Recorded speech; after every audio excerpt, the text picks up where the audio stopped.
a lot of people, and I think bishops is the word, who think that the bishop's authority is just whatever the bishop envisions his authority to be, right? That there are no limits on the bishop's authority, but it isn't true, right? There is a principle in canonical law called the principle of legality, and it's an important understanding, and that is authority is exercised in accordance with law. Yes. Right? Not according to the Latin word for the will is the arbitrum, right? This is where we get the word arbitrary. From, right? So the authority based solely on the arbitrum is what we would call an arbitrary exercise of the law. This is not what bishops should be doing, particularly in regards to the liturgy, because who has responsibility for the liturgy? It is the Supreme Pontiff. Right, because the liturgy is universal. So the bishop has a role in overseeing the liturgy and implementing the liturgy, but he's not the legislator for the liturgy, right? He simply is, in effect, its steward. So he must do so in accordance with universal law. And the bishop can't regulate the liturgy simply by what his preferences are. Welcome to the Conor Gallagher Show. We explore topics of substance from raising kids to spiritual warfare. This isn't just a show, at least for me. It's an ongoing journey of our second conversion. Life is short and eternity is really, really long, and there's no time to waste on trivialities. Let's dive into the essence of what truly matters, and let's do so right now.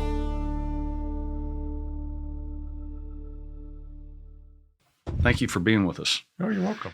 I wanted to start by just asking kind of a very general question. We're going to be jumping into a lot of specifics, and I'm going to make sure I don't read I don't want this to be like an interrogation, like a whole bunch of. You've got a little book there. I do. You are a lawyer. You're about to do your cross-examination. Exactly. Well, actually, that's probably a good way for us to start. Is when I was searching for somebody who could handle the general subject matter of a bishop's authority in regards to priests, particularly pastors, but all priests in his diocese under his care, I was trying to find somebody who kind of had an expertise in that. So why don't you explain kind of how you've developed this expertise, and also beginning with your civil law background, because actually that was the thing that said, that's the guy I want to talk to, because being a civil lawyer, I kind of look at things through that lens. So give us a little bit about your background and why you are the guy to talk to on a lot of these kind of subject matters, because a lot of canon lawyers are not familiar with this subject. No, that's true. And I've dealt with it a little bit in a number of different ways. Just give you my background a little bit. Obviously, a Dominican priest, a member of the province of St. Joseph. But before that, went to law school, University of Chicago. I had Lena Kagan was teaching there at the time. I had her for Civ Pro. Really? There was this young professor who was there. He was just an adjunct. Nobody really knew him very well. Barack something or other. Oh my gosh. Are you serious? Yeah. He was not a professor. He was not a full professor. He was an adjunct. He had just written his book on his father. I forget the name of it. But he was there. Just after I graduated, he went off to was elected to the Senate? State Senate, okay. The State Senate, and went from there to the U.S. Senate.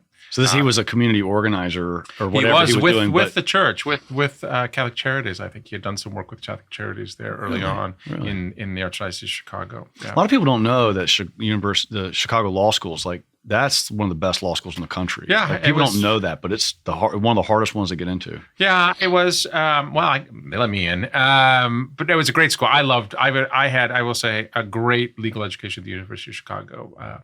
So I said I often say the University of Chicago taught you how to think like a lawyer, and it has always served me very well. Thinking through critically an issue, examining an issue, able to we used to call issue spot, to be able to identify where the legal issues are. When I teach canon law, as I'll get to in a second, I teach canon law. I said, nobody comes to you as a pastor and says, "Dear Father, I have a canon 1095 problem." This just doesn't happen. They tell you a story, and you have to listen to the story and say, well, what part of this is a legal part that I can deal with? And the pastors aren't lawyers, so I have to discern that a little bit. But at the University of Chicago, the critical thinking and the legal critical thinking was very, very, very helpful, I think, even if I wasn't a full-blown disciple of law and economics, which was big at the university when I was there. Chief Judge Posner and the rest was still taught me to think through these things very logically. which I was very grateful for. And I went from there to practice at a large international law firm called Sidley and Austin, which is where Barack was actually, he was worked there many years before I did. It's the law firm where he met his current wife. Wow. So he and Michelle met while they were both young lawyers at Sidley and Austin. But I practiced in the very different group than he did. I practiced in the corporate securities group. I think I mentioned this to you earlier. My job was to help rich people get richer, help companies buy and sell each other. Worked for a number of large deals. I think my largest was a $5 billion deal, and this was back in the late 90s.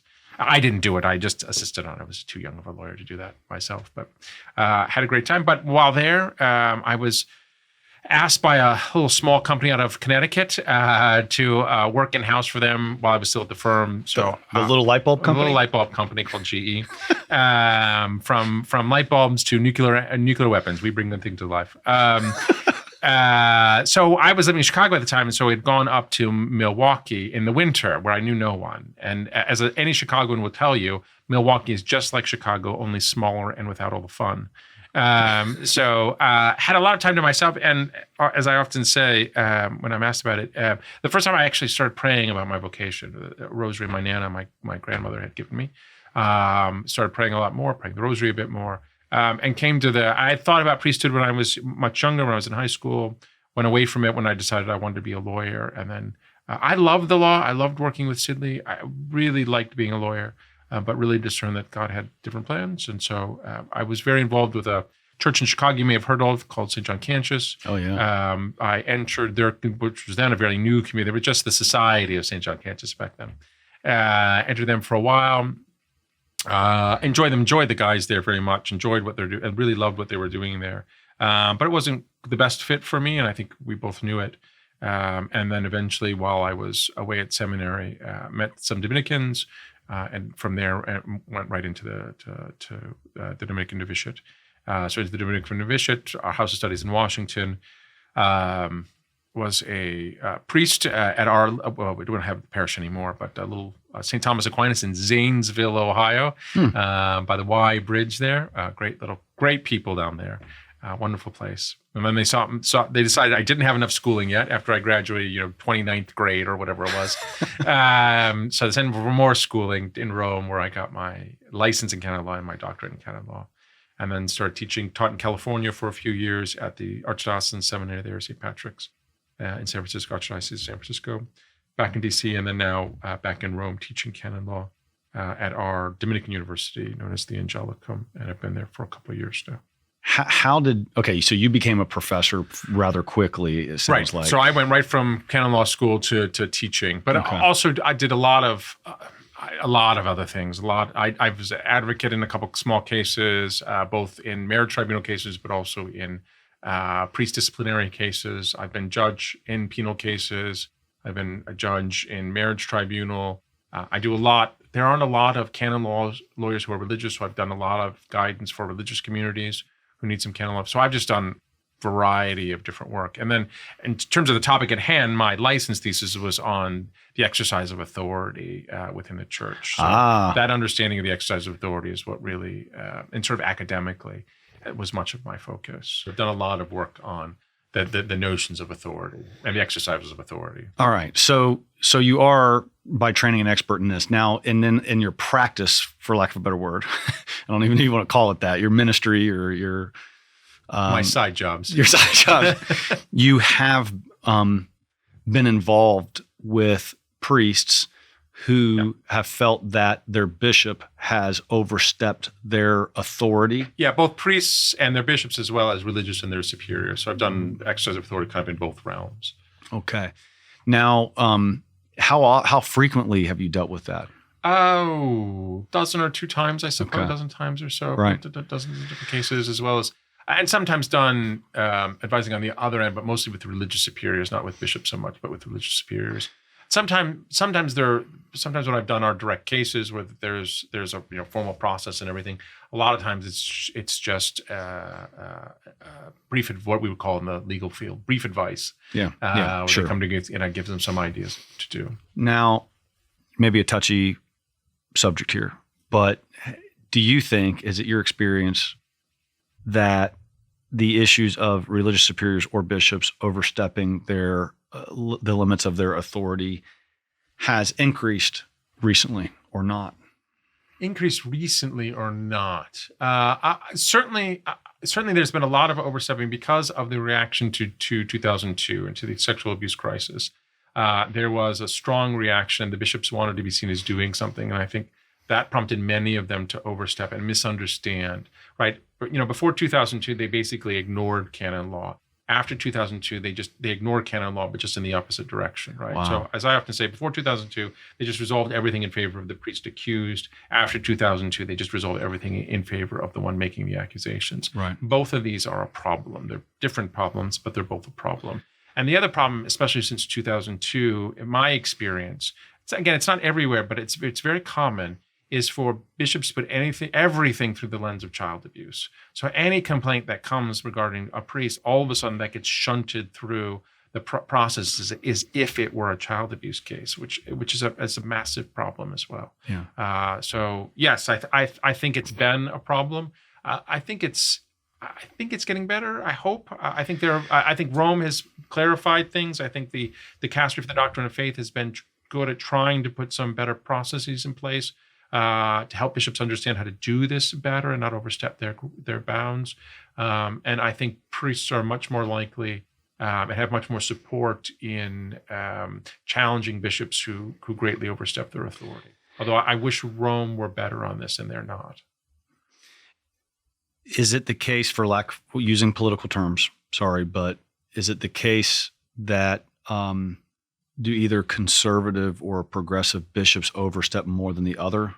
No, I wouldn't think so. I don't think that I don't think it's a sense of church politics or ideology.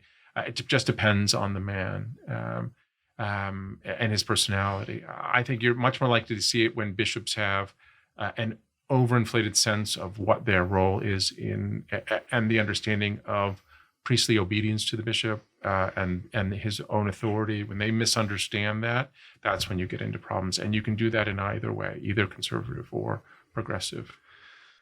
Well, Father James Martin, not Father James Martin, Father James Altman. He's a very different story. Yeah, that was a slip. Father Altman, who actually endorsed my book, I believe. There's his endorsement right there.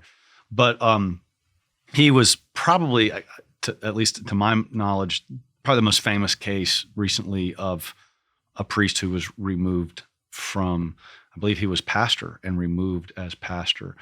At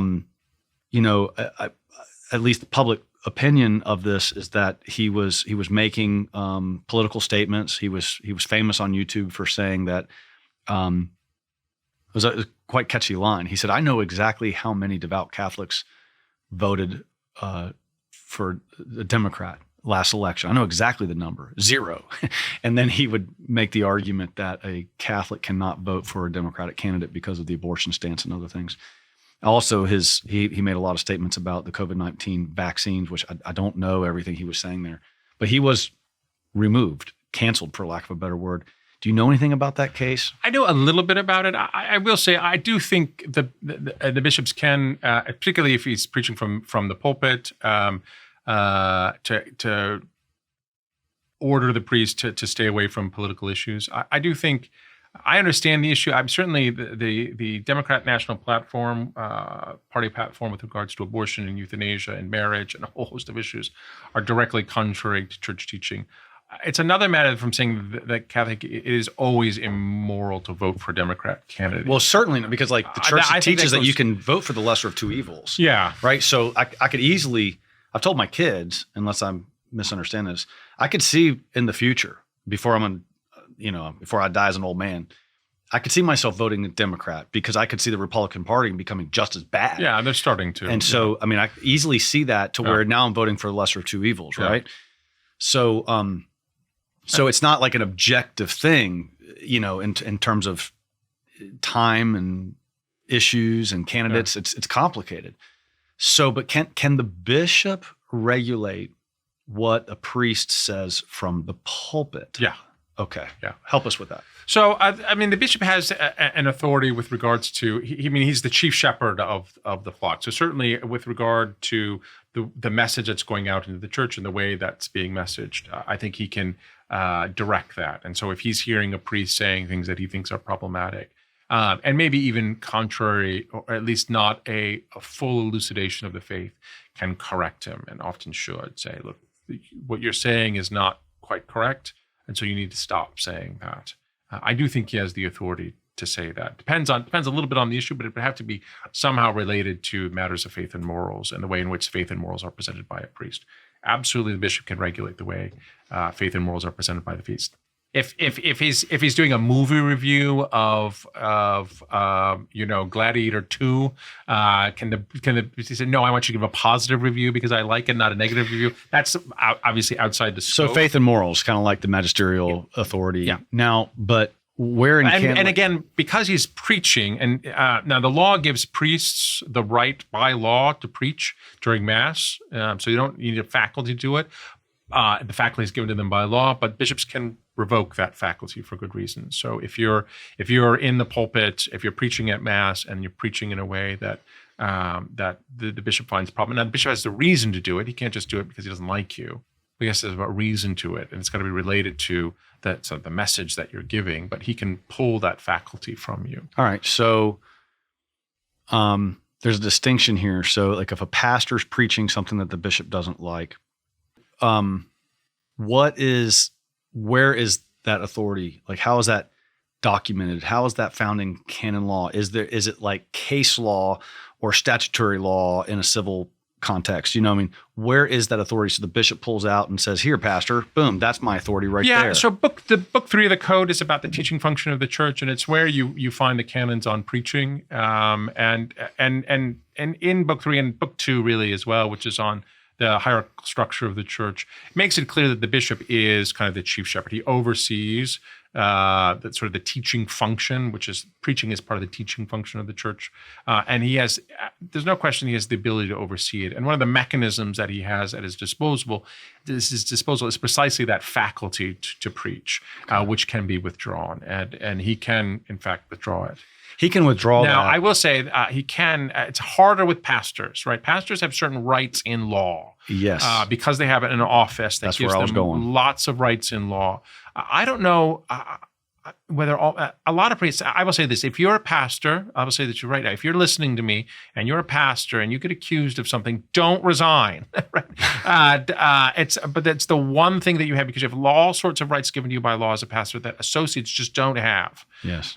So it's harder to do that when you're a pastor. You really have to remove them, and there is a special process for removing pastors. It's one of my questions. Yeah, it's longer. It's doable. It's a longer process. It involves a lot of dialogue between the bishop and the local pastor. The bishop also has to consult. He's a group of senior priests that are kind of on retainer that he has to consult with before he does that. So it is a long process that should be done for very good reasons, because the church's view is pastors should be stable. They should not be easily removed, and they should not be removed for light reasons, but they can be removed. Well, that was on way down low in a separate section of my questions, but let's go ahead and get in that. Then I want to get into some liturgical issues. Sure. But since we've just talked about canceled priests, we've just talked about, restricting a priest, what he's saying from the pulpit. What is the process? And I have a little bit of experience with this with a priest that I knew who was essentially reaching a disability with alcoholism and even dementia, and the question of whether he would be removed as pastor. And I remember how, like, in my opinion, the authorities were dragging their feet. But that's how I learned this is tricky business. It's very tricky business. And so help us understand the canonical process for removing a pastor from his position. Yeah, I'd have to look at the code just to remind myself of all of the details, but I can give you sort of a rough sketch of it. Normally what it involves is, and there are reasons given in the code for the removal of a pastor. And sometimes you can be removed even if it's no fault of the priest. So, for example, if there's, for some reason, an animosity builds between the pastor and the people just aren't receiving the pastor, even though he's done nothing wrong, that actually can be a reason to remove him as pastor. So And then it's not an exhaustive list. So it's just a list of the sort of main sort of, the code says, here's some reasons you can remove a pastor and other reasons that should be as grave as this, right? So isn't like financial management one of them? Yeah. So if he's a poor administrator of the goods of the parish, and often you run into that, if you're falling into dementia, usually falling into some issues with regards to financial administration. And then also, I do recall, like, if there was, like you were saying, this hostility between, and that can arise from different issues. Yeah, it could be the people's fault, but for some reason, I mean, it's harder to remove the people from the parish. Right. So then the bishop has to... So normally he writes to the priest and sort of explains the situation and asks the priest to resign, saying, this is the issue. It's a problem. I'd like you to resign. If not, I'll consider removing you from the post. And then there are some time limits involved in which the priest can make his own case. He can say, look, this is why I don't think you should resign. Here are the facts that you're missing. So there can be some correspondence. And then I think the bishop has to write him a second time and saying, I've gotten what you have said. I'm still, if you don't want to, and if he's saying, if his priest is wrong, he's usually saying, I'm not going to resign. So, or the time limit has passed. And so the bishop writes, well, you're obviously not going to resign. You've told me so. The time limit has passed. But I really want you to be removed. So I'm going to remove you from office. So he gives them another chance to do it. Like I said, there are a group of senior priests that he has to have already named. Yes. So he has to consult with them at the time to bring the case to them. Do you know what you call that group of priests? There is no name for it in the code, but it is just. I think it says he has to consult with two priests or something. Yeah, it's a small committee of senior priests. I think it just refers to experienced priests in the diocese. I think I'd have to double check the language of the code, but something like that in the code that he's got to consult with, and if he consults with them. And he still feels, he just consults with them. He doesn't need their consent. But certainly if they're both saying, no, he's good, leave him on, give him another chance, I think it would behoove him not to ignore them. But if those other priests agree with him that this is a problem and the solution to the problem is to remove the pastor, then he can go forth and then issue a decree that formally removes him from the office. Now, the priest can, again, appeal from that. And as soon as he appeals that decree is stayed, basically. So he maintains his position, his office, then while he takes recourse. So it's hierarchical recourse. So again, he can take that case to the Holy See.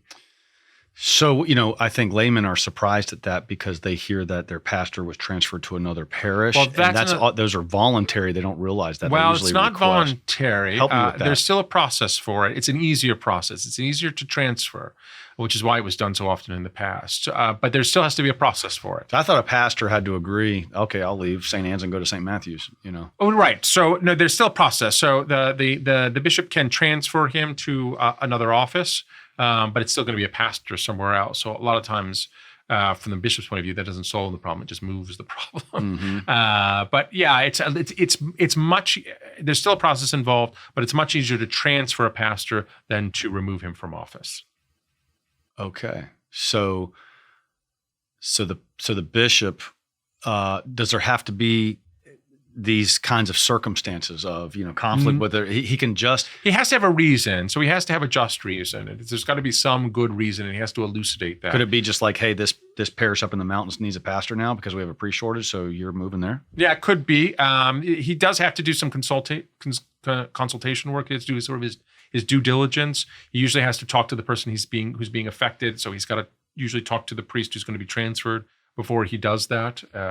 So there does have to be some administrative process that he does, some due diligence that he does, to sort of justify the reason for doing it. But then he can exercise the transfer. Okay. All right. So so it would be even easier for an associate pastor, parochial vicar, I guess you call. They serve at the will of the bishop. He can remove them at the drop of the hat. Basically, he just has to have a reason. And the pastor doesn't have any authority in that situation. No, I didn't think so. Because he's not appointed by the pastor; he's appointed by the bishop. Yeah, and the bishop can even, the bishop can appoint. He can appoint an associate and limit his duties. He can, for example, you sometimes used to see this in the past. I assigned so and so to the parish part-time, right, and with part-time service in the high school, or I assign him to the parish, but only to work with Hispanic ministry, right? So you can limit his work, and the bishop could limit his work and the associate's work in the parish. Right. Okay. Now let's move to the liturgy. Okay. Yes. And I'd say that's the biggest part of what I really wanted to get at with you. And I have just a whole list of different kinds of questions. And I suspect, Father, that the answers to all these questions are basically the same, but forgive me for just kind of going through them. Yeah. Well, let me just preface it with something before that I probably Please should do. have raised before and to make clear. A lot of people, and I think bishops are some of the worst, who think that the bishop's authority is just whatever the bishop envisions his authority to be, right? That there are no limits on the bishop's authority, but it isn't true, right? There is a principle in canonical law called the principle of legality, and it's an important understanding, and that is authority is exercised in accordance with law. Yes. Right? Not according to the Latin word for the will is the arbitrum, right? This is where we get the word arbitrary. From, right? So the authority based solely on the arbitrum is what we would call an arbitrary exercise of the law. This is not what bishops should be doing, and particularly in regards to the liturgy, because who has responsibility for the liturgy? It is the Supreme Pontiff, right? Because the liturgy is universal. So the bishop has a role in overseeing the liturgy and implementing the liturgy, but he's not the legislator for the liturgy, right? He simply is, in effect, its steward. So he must do so in accordance with universal law. And the bishop can't regulate the liturgy simply by what his preferences are. And I say this to the priests I teach all the time. There's lots of instances of the law where it says you do things for pastoral benefit. As I always say, that doesn't mean the benefit of the pastor. Right. It's the benefit of the people. And the same with the bishop, right? The bishop's goal should always be, how does this liturgy, how does what I'm doing build up the holiness of the people of God? That is the primary goal that he should be looking at. And so do I implement the law that I've given with regards to liturgy so as to lift up the people of God, not to implement my vision of what liturgy looks like. That's not the point. And I would say that on both sides, whether you're progressive or whether you're traditional, you're not to create the diocese in your image of the way you want to do Mass, right? Mm. It's about what the law of the liturgy is, and because that is executive in nature. Executive means you execute. What do you execute? The law from the legislator, that is from the Pope. So the bishop's job is to execute, to put into force what's there in the liturgical law. So it's important to have that, I think, preface. So the bishop's authority, especially on something like the liturgy, is not unlimited. It's not whatever he wants, but it's in carrying out the vision of the liturgy. Do you mind if I ask some specific questions in light of that? Yep. Can a bishop mandate or prohibit the practice of ad orientem? There's been some discussion about this, and part of the problem is, and you can see this in some writings when the translations first came out. The translation to English with regards to orientation, I think, was initially quite bad. And I think we've recognized it as quite bad. The Latin is a little tricky, and the English translations were quite bad. So it's very clear, and the Holy See in writings from the now dicastery for divine worship and the discipline of the sacraments have made clear that there is no preference in orientation in the law, right? The law... Do the rubrics say turn and face the people? Yeah, right. There are a number of times when it turns the face of the people. You might already be facing the people at that time. But obviously, it's the liturgy was done as an adaptation of the previous liturgy in which the priest rarely faced the people, so he's always having to turn around. So you've got that then maintained then in the new rite.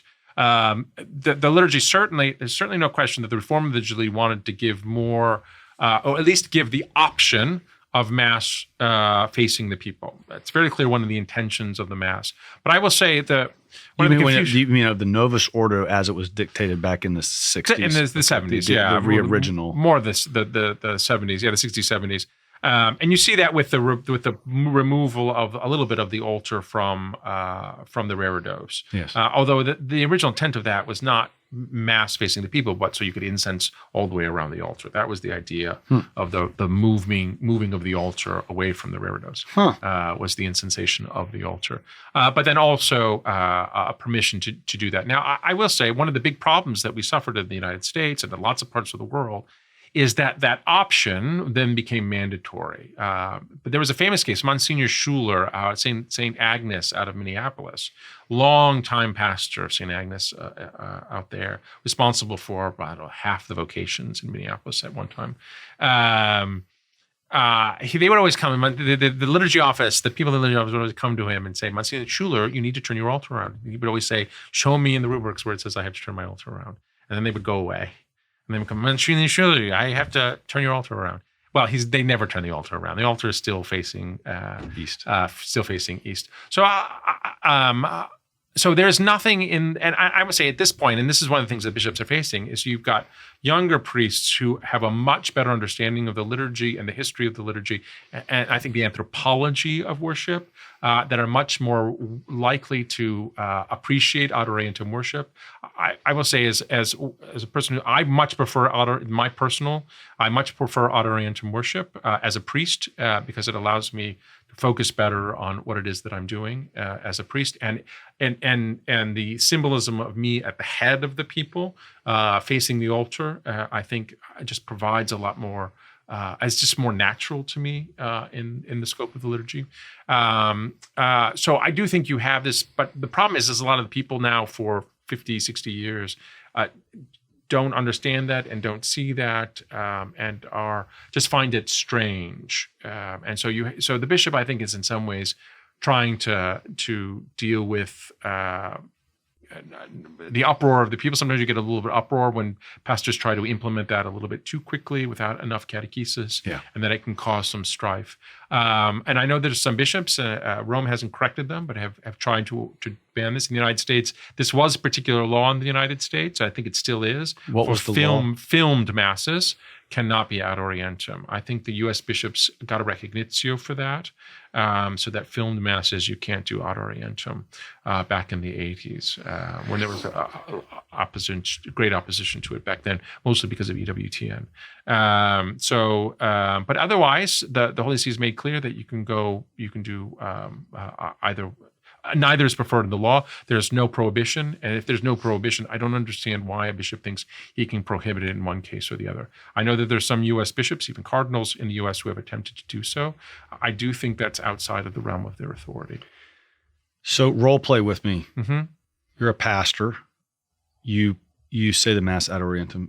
Your bishop calls you or comes sees you and says, I want you turning around and facing the people from now on. What do you say? What I would say to the bishop is, then put that in writing and issue a decree, and then I will take recourse from it. We'll go from there, and we'll let Rome decide. Okay. All right. And because on that too, and I don't think there's anything wrong with that. There is, I think, as well, an misunderstanding with regards to priestly obedience to the bishop. One, I think there's the mistake in which the people always talk about the priest's vow of obedience to the priests don't make a vow of obedience to the bishop. They make a promise of obedience to the bishop according to law. And so you sometimes get people who mistakenly, and there's a certain society or company that puts itself in the presence of Jesus, or at least did in their name, that projects a view of obedience that I think is problematic, that is far too will-based, voluntaristic, and that's often sort of been infused in understandings of obedience within the diocesan context. The priest owes the bishop obedience with regards to the proper role of his ministerial activity within the diocese, and according to law. The idea that you owe obedience to a bishop in a kind of personal capacity is not the case, and it's not the law, and it's not the way we should think about it. And the idea that you should owe obedience to the bishop simply, the bishop commands and then my will moves to agree is not the case either, right? You've got an intellect, and you've got to understand what's going on, and you have a right to examine what's going on, and you have a right to examine whether or not the bishop is exercising authority outside the scope of exercising his power outside the scope of his authority, outside of law, and to raise that with him and to say to him, look, this is outside of the scope of your authority, either because it's outside of the ministerial capacity that I have. I'm not your slave, bishop. I am a priest in your diocese, that's all. Or it's outside of the scope of law, in that the law doesn't give you an authority to do what you're doing. And I think the priests shouldn't ever see raising those issues as contrary to obedience. Yes. with that, I will say one should always try to seek the best, right? When the bishop is commanding you to, asking you to do something in your ministerial capacity, you should do your best to understand that in a way that's legal. You should try to do your best to understand the good that the bishop is trying to bring about with what he's doing to you. But as I tell my priests, you have a conscience too. And you have to obey your conscience as well. And if that comes into conflict with what the bishop is demanding of you, you have a right, and I think sometimes an obligation, to raise that with him, to ask him to withdraw, to explain to him why he should, and then, if necessary, to seek recourse from a higher authority. What about how communion is distributed and received? So in regards to, there's some distinctions here, I know, but receiving on the hand versus the tongue, and then also receiving on the knees versus standing. What authority does a bishop have over the practice within a parish? So there is a norm that's in the general instruction, the adaptations to the United States, and that is Catholics in the United States receive standing after making a bow of the head. So when you come up to the communion, you make a bow of the head. The priest shows you the hosts, it's the body of Christ. You say Amen. You have the right under law to receive either on the tongue or in the hand. Either one is fine. There's no preference in the law for either. You cannot be denied for communion for receiving one way or the other. I understand that there were some attempts to do so during COVID. I was going to ask that. I will say that, law wasn't written in expectation of a worldwide global pandemic. Right. I also think that we got bad information about some of the disease control authorities with regards to the likelihood of the spread of this through communion. And so I think there was a lot of overreaction, particularly to communion on the hand. The idea that by simply barely touching someone on the hand or on the tongue that you could spread this was crazy. I remember I saw this when a bishop who was taken away with all this COVID stuff. And many of the communicants where he was at received on the tongue.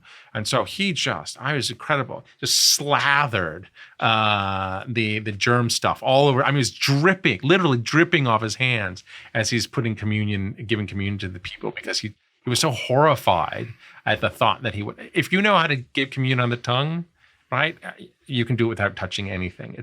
I do it all the time. It's not that hard. It's easier. I will say it is easier when they're kneeling. Kneeling. Oh, it's gotta be. It's gotta be. Sometimes you get some tall. I will say I have done this. I've gotten people who are so tall. I say I can't. And we want to receive on the tongue and are like towering over me. I say, would you please kneel? That's the thing. But the only way I can give it to you. It kind of drives me crazy when I have a Eucharistic minister and it's a 75-year-old, 5'3" woman. Yeah. And I have to. And, there's no altar rail, so I should just kneel. She's not a Eucharistic minister. She's an extraordinary minister of Holy Communion. You're right. I'm sorry. The priest is the Eucharistic minister. The others are ministers of communion. Beautiful. You're right. 100%. No, you're right. It is an important distinction. It is very important. No, words matter. Important distinction. Yeah. But with regard to kneeling or standing, again, the ordinary way of receiving in the United States is to receive standing. That's in the adaptations in the general instructions to the Roman Missal for the United States. Again, different countries may have different adaptations. That's the one in the United States. But it's, as I say to students as well, look, there is not a reason to deny somebody communion. When I teach the sacraments, I say, by and large, you don't have an absolute right to the sacraments, but so long as you are properly disposed, asking them at proper times, and are not prohibited by law, you have a right to receive the sacraments. And priests and bishops have no right to invent reasons to deny people the sacraments. To say that somebody cannot receive Holy Communion because they're kneeling is, to me, an incredible violation of the sanctity of the sacrament, an incredible overstep of your bounds, even for a bishop, to deny somebody that for such a ridiculous reason, and for a reason that's just simply not in law, just strikes me as an incredible abuse of authority. If you want to tell them afterwards, look, the normal way in the United States is to stand, you should do that in the future, fine, if you want to do that. But these stories of people being denied communion or ordered to stand, like I just find that just ridiculous. I just don't understand why you're fighting over this. There are much more important things to be worried about than whether the person is receiving standing or kneeling, standing or kneeling. It's just absurd. If it's an older church or new, if it's a church with altar rails, then it's, the architecture therefore it's there for receiving on the knees. Now, like in our parish, it's optional, but we all line up along. Sure. Lots of parishes do that. Right. And so it's optional. But as I think I was telling you before, our parish in Columbus, or Dominican parish in Columbus, just never stopped receiving at the rail. There was never a time in which people received standing. It's always been at the rail. Can a bishop tell a pastor to stop using the altar rail? Well, this is the thing. I just don't understand functionally how that happens. What are you going to do when people just kneel there? Are you just going to ignore them? Because that's what he's doing. He's saying, Pastor, what I want you to do is these people want to come to communion and they want to receive it kneeling. I want you to deny that to them. Well, it wants to stand in the center and have the two lines coming up just like And what happens then if they just go to the side and kneel at the rail? Then what's the priest supposed to do? Again, deny them communion? Bishop, if you want to come down here and talk to them, feel free. Come to Mass. Explain to them what's going on. Explain with them what you want to do. But I will say, if I was a pastor and there's somebody at the rail and wants to receive communion, you know what I'm going to do? I'm going to give them communion. And I think in conscience I have to. Right? I think that for me that's a matter of conscience, because there's nothing that suggests to me in law or in morals that they're not properly disposed or ready to receive communion. And if that's the case, I don't have any right to deny it to them. So we're in the nitty gritty. So now we're talking about, I totally get what you're saying about not denying somebody who goes over there and kneels, but where the priest and deacon or whoever, they're ritualistically or routinely distribute communion, because do they go over to the altar rail and wait for everybody to line up, or do they stand in the center? Can a bishop regulate where the priest goes to distribute communion? That is a very good question. I will say first of all, I hope not. But it's a specific question. I know it's specific, but I don't think this is fictional. No, I know it's not fictional at all. So there's a tension here, and there's the two things that you have to keep in mind. That the pastor has an office, right? It has an office with authority. He's not simply the local manager for the bishop, right? He has an office which he exercises according to his own authority there. And I think the bishop needs to respect that. And I think the bishop can't overcome that, or can't overcome that easly. So it'd be interesting to see what Rome had to say about this. I don't know if there's any express understanding from Rome on this. But I would say something as individual as where the priest stands to distribute Holy Communion would seem to me outside of the authority of a bishop with regards to a particular parish. If people disagree with me, you can write in. But that just seems to me something that is very properly under the scope of the pastor. And if the bishop doesn't like it, then he can bring these things together and bring a case to remove him from the office. It seemed to me that if one bishop can say you cannot distribute communion at the altar rail, then another bishop could say you have to distribute communion at the altar rail. Yeah, I mean, you'd have to respect the people's right to receive standing. Sure. So, so they could come up and receive standing and do it. No, I'm drawing that distinction. Yeah. But again, this just doesn't seem to me. You had that. Unfortunately, you had that in places like, maybe if he legislated it, maybe if he exercises, that'd be interesting. If he did it as a law, that is, if he executed a law and promulgated it with some as law, then I might be willing to buy. If he just went to the priest and says, as the part of my exercise of my authority and the executive power that I have, regulation of the liturgy, I tell you have to move here rather than here, that I would probably find a little bit more difficult. All right. So you said regulate it, your law. What was the word? So the bishop has the ability to pass law, which is called particular law. So the diocese can have its own set of laws. It can't contradict universal law. It can fill in the gaps a little bit, or it can expand it a little bit. So if he were to pass some of these things as the particular law of the diocese, now that has to go through a process. It has to be promulgated and published and all that sort of thing. So like liturgical norms. You're saying that a bishop, if he passes a law, could regulate certain liturgical norms I think his so. diocese. Yeah, I think so. They couldn't contradict the general instructions or universal law, but they could fill in the gaps, as it were. They could be praetor legem, as it were, but they couldn't be contra legem. They couldn't be against. Well, then I'm getting specific here, but You're a lawyer, so that's what you do. Can he pass law? Going back to our first question about ad orientem.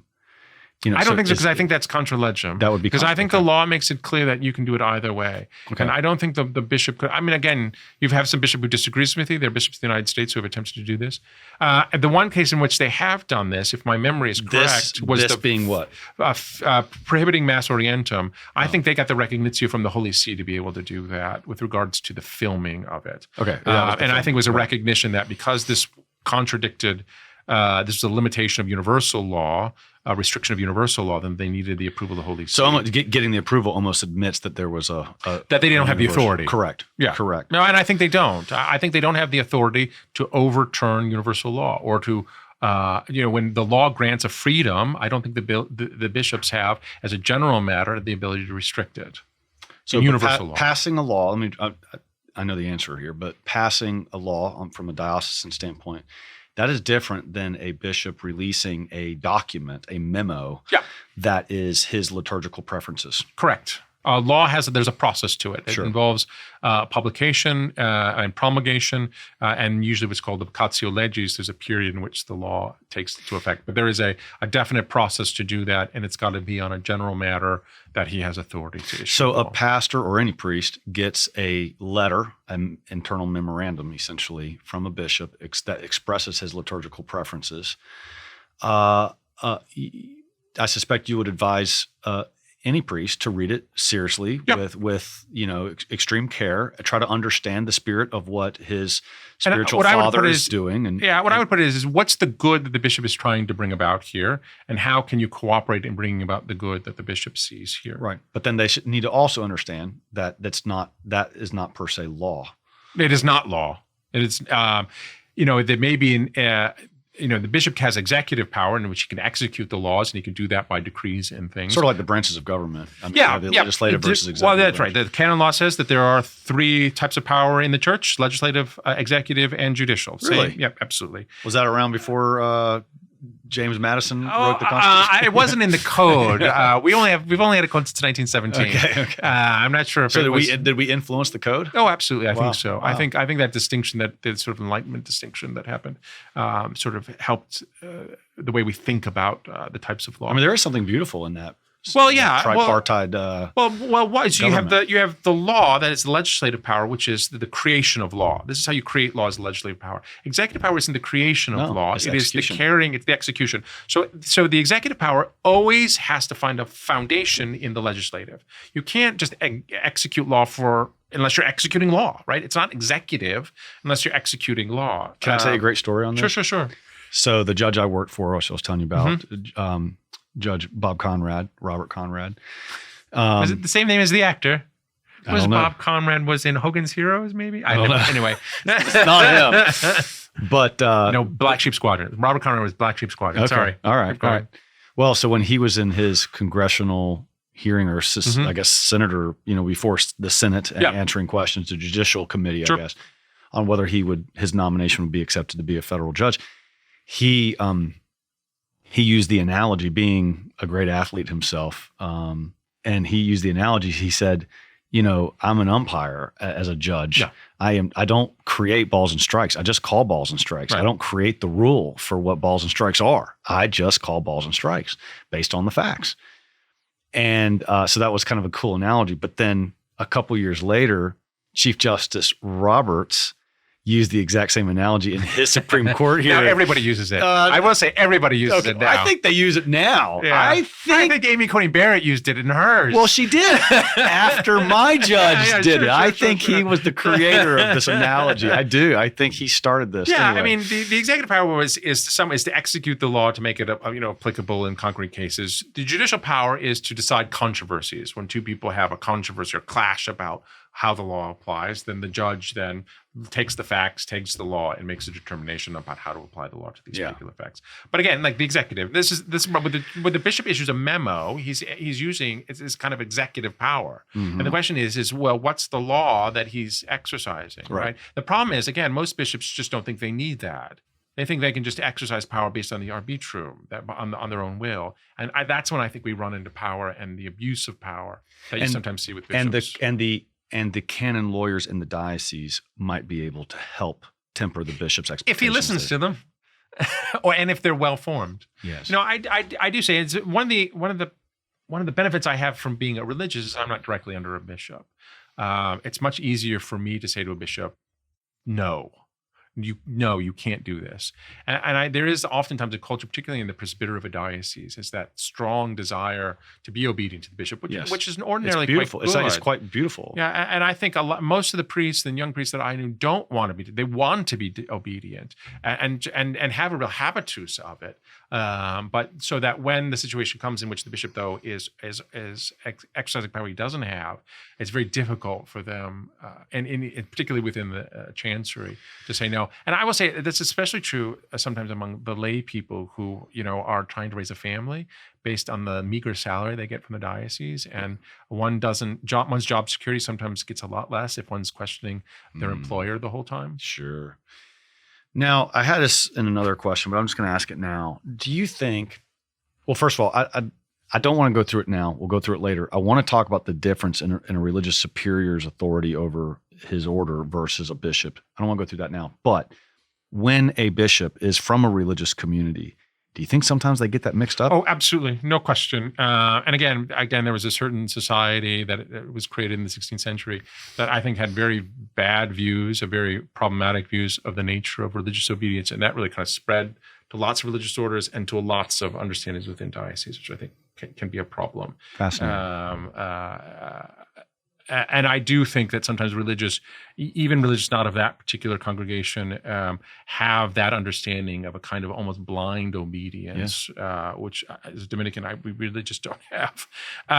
We have obedience, but it's not like that.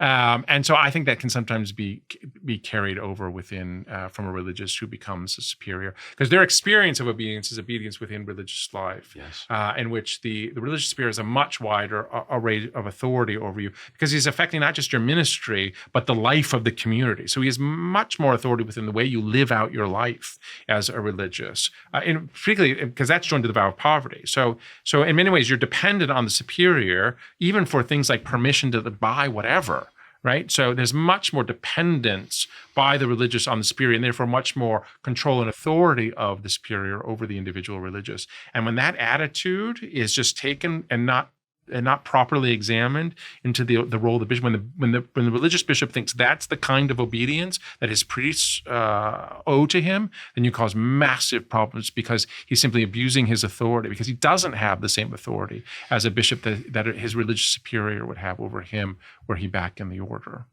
That is an understandable mistake to make, but it is not acceptable. Oh, it's not acceptable, and I think it's a good reason why, particularly if religious are raised to the level of the episcopacy, particularly as an ordinary, they should be very, very cautious about exercising that authority within the first few years until they need to develop a habitus of religious obedience. Yes. They need to develop the habitus of proper episcopal authority, and that is not going to occur overnight. The grace doesn't work that way, and you've got to give it time. And so I think it's very irresponsible for a religious bishop if he takes office, if he takes office as a bishop, to begin sort of asserting his authority that way, at least for the first few years. I really do think he needs time to develop a proper habitus. Now, if there are massive problems within the diocese, maybe I might think otherwise. But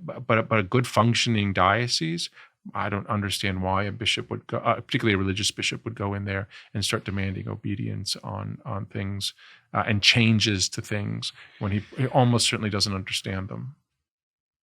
On that note, I have more liturgical questions, but is that sometimes why bishops are assigned? Are they assigned by Rome for a very particular agenda? That I don't know. I will say that's speculation. I know it's a pure speculation. It's not a fair question to ask a lawyer. Yeah, because it's just pure speculation. I will say Pope Francis has certainly. I don't know if there's an agenda on his part, but he's certainly shown a much greater preference to appoint religious as bishops. I don't know why that is. I mean, he's a religious himself, and that probably has something to do with it. But I do think he probably doesn't. Always understand and doesn't appreciate the transition that I think that he should with regards to obedience to the bishop as opposed to obedience to religious authority. Certainly I hope it's something, especially since we've had so many religious become Episcopal ordinaries. They have to go. There's like a little baby bishop school that they have to go through. Yes, I've heard of this. Shortly after, yes. Yeah. Right after they're ordained, they go off to baby school. Yeah, baby school. I don't know what the agenda is for that. Knowing the Italians, it's probably nothing particularly useful. But one thing I wish they really would do and think about was with regards to religious, maybe even a special course for religious, and saying helping them to transition from religious obedience to proper Episcopal obedience. See, that's a good idea right there. Yeah, which means the Italians will never do it. Yeah, that's too bad. Another specific liturgical question. Yep. We were talking about receiving of communion and altar rails and this kind of thing. What about distribution of communion under both species? Can a bishop regulate that? He can limit it. I don't think he can mandate it. If you read the instructions, especially the original instructions for communion under both species, it's fairly limited. There were some times that you did it and times that were recommended, but it's especially a sort of a pastoral decision. That's really the instructions seem really to leave. The idea is the bishop can give you guidelines on when you can do it, and then it's really then the pastor decides as a pastoral model when you should and shouldn't do it. But I don't think the general. I'd have to look at the language a little bit more closely, but I don't think that the general instructions give the bishop the authority to say you must distribute under both species at all masses, because that is not the mind of the instructions. That's not the mind of the liturgy. There are times in which it should be used, and they're fairly broad these days, but I don't think they can be enforced or mandated. When is it in the church's calendar that Holy Mother Church prefers both species being distributed? Well, the most important is things like Holy Thursday, Corpus Christi, to couple at their own marriage. There's a couple other specific instances. I mean, theoretically, you can do it on every Sunday. Theoretically, I think you can do it on any day. Right. I would think that the majority of parishes in this country distribute the precious blood every single Mass. I will say I think that was probably the case before COVID. I don't know if that's still the case after COVID. Fair enough. I think a lot of places withdrew, obviously didn't have the chalice. A lot of them, the state was breathing down their neck, and like California, telling them you can't do it. Heck, California was telling us you couldn't sing in church. Right. And I think a lot of places either have been slow to bring it back or have not brought it back altogether yet. So I do think it's still there. I still think it's very common. And again, the church does have, from the church's point of view, there's a tension here, and it's a problem. It's one of the things I think that the churches in her instructions fails to adequately appreciate. So there's the sign value from the church about the receiving under both species, because the sign value of both, right? As a sacrament, that sign value is important, right? Both the species of wine, the species of bread. But there's also a sign value, and this is important: the sign value of the reception from the proper minister, that is from the alter Christus, right? So the person who's ordained. So you're receiving the body of Christ from one who acts in the person of Christ. There's a symbol to that. I think that's important. The problem is when you receive from the chalice, Rome seems to think we just have these deacons everywhere. As you often do there's in very Rome. few. So what happens is if you distribute from the chalice, you get this profusion of extraordinary ministers, right? And there's a real question, and I would say that the desire to give under both species does not give sufficient reason to use extraordinary ministers. I understand. And I don't think that's widely held, but I do think it's something that's part of the tension of the church, because the ordinary minister is the priest or the deacon. And when you just create all of these extraordinary ministers for the sole purpose of creating the sign value of receiving of the chalice, I do think that creates sort of a tension that's problematic, and a tension in the law, because extraordinary ministers are designed to be truly extraordinary. And there is no need for them to receive under both species. And so you're saying, well, we need all the extraordinary ministers they can receive under both species, but they don't have. It's not needed. It's not an obligation. So even if it's not that, we had these part of it. When you have a mega church, when you have these massive churches, you have a lot of those in the South now. There's more pressure Yep. for communion to be done in 10 minutes versus 25 or 30, or whatever. Yeah. First of all, they shouldn't build churches so darn big, in my opinion. Yeah. But small is beautiful, whatever. But so I'm going to ask you the exact same question: what is a bishop's authority over a pastor or a parish's use of extraordinary ministers? When the bishop wants more extraordinary ministers because it shows lay people participating, women on the altar, it shows these things that a bishop is trying to push in his diocese. What is the extent of his authority? I mean, I think it's very clear. I mean, certainly within his own, in the cathedral, he can appoint them, but I mean, the pastor has no. Extraordinary ministers for a stable period have to be approved by the bishop, which means what happens? It means the pastor forwards him the names. The pastor has no obligation to forward names to him for people to be extraordinary ministers, nor I think does the bishop have the authority to order him to forward him names for people to be the extraordinary minister. I think that's outside of the purview of the bishop. I don't think a priest has. I think the law is very clear is that the individual pastor or the priest at the Mass itself has the ability to make the decision as to whether or not there should be an extraordinary ministers. Yeah. If the pastor thinks that there is a need one because of a lack of priests or too many communicants, then he can forward names to the bishop to approve them in a stable manner. But otherwise, there's no obligation there. And I can't think of anything in the law which allow the bishop to force the pastor to turn over names to him. Awesome. Okay. What about different topic? This might be different territory. Sure. I'm not sure. The use of Latin and Greek responses in the Mass. What is the bishop's authority over that? Well, so there's only one Greek in the Mass, and that's the Kyrie. The Kyrie. He has no authority whatsoever to limit its use. He has no authority whatsoever to limit this is sort of the irony. And the Novus Ordo, there's no ability for him to limit. That Latin is a legal language of the church. I will say I ran into a bishop once who believed that the Editio Typica, which is the Latin version of the liturgy, was only meant to be a model for translation and never meant to be used. I think that's a U.S. bishop who told me this. I think he's an archbishop now.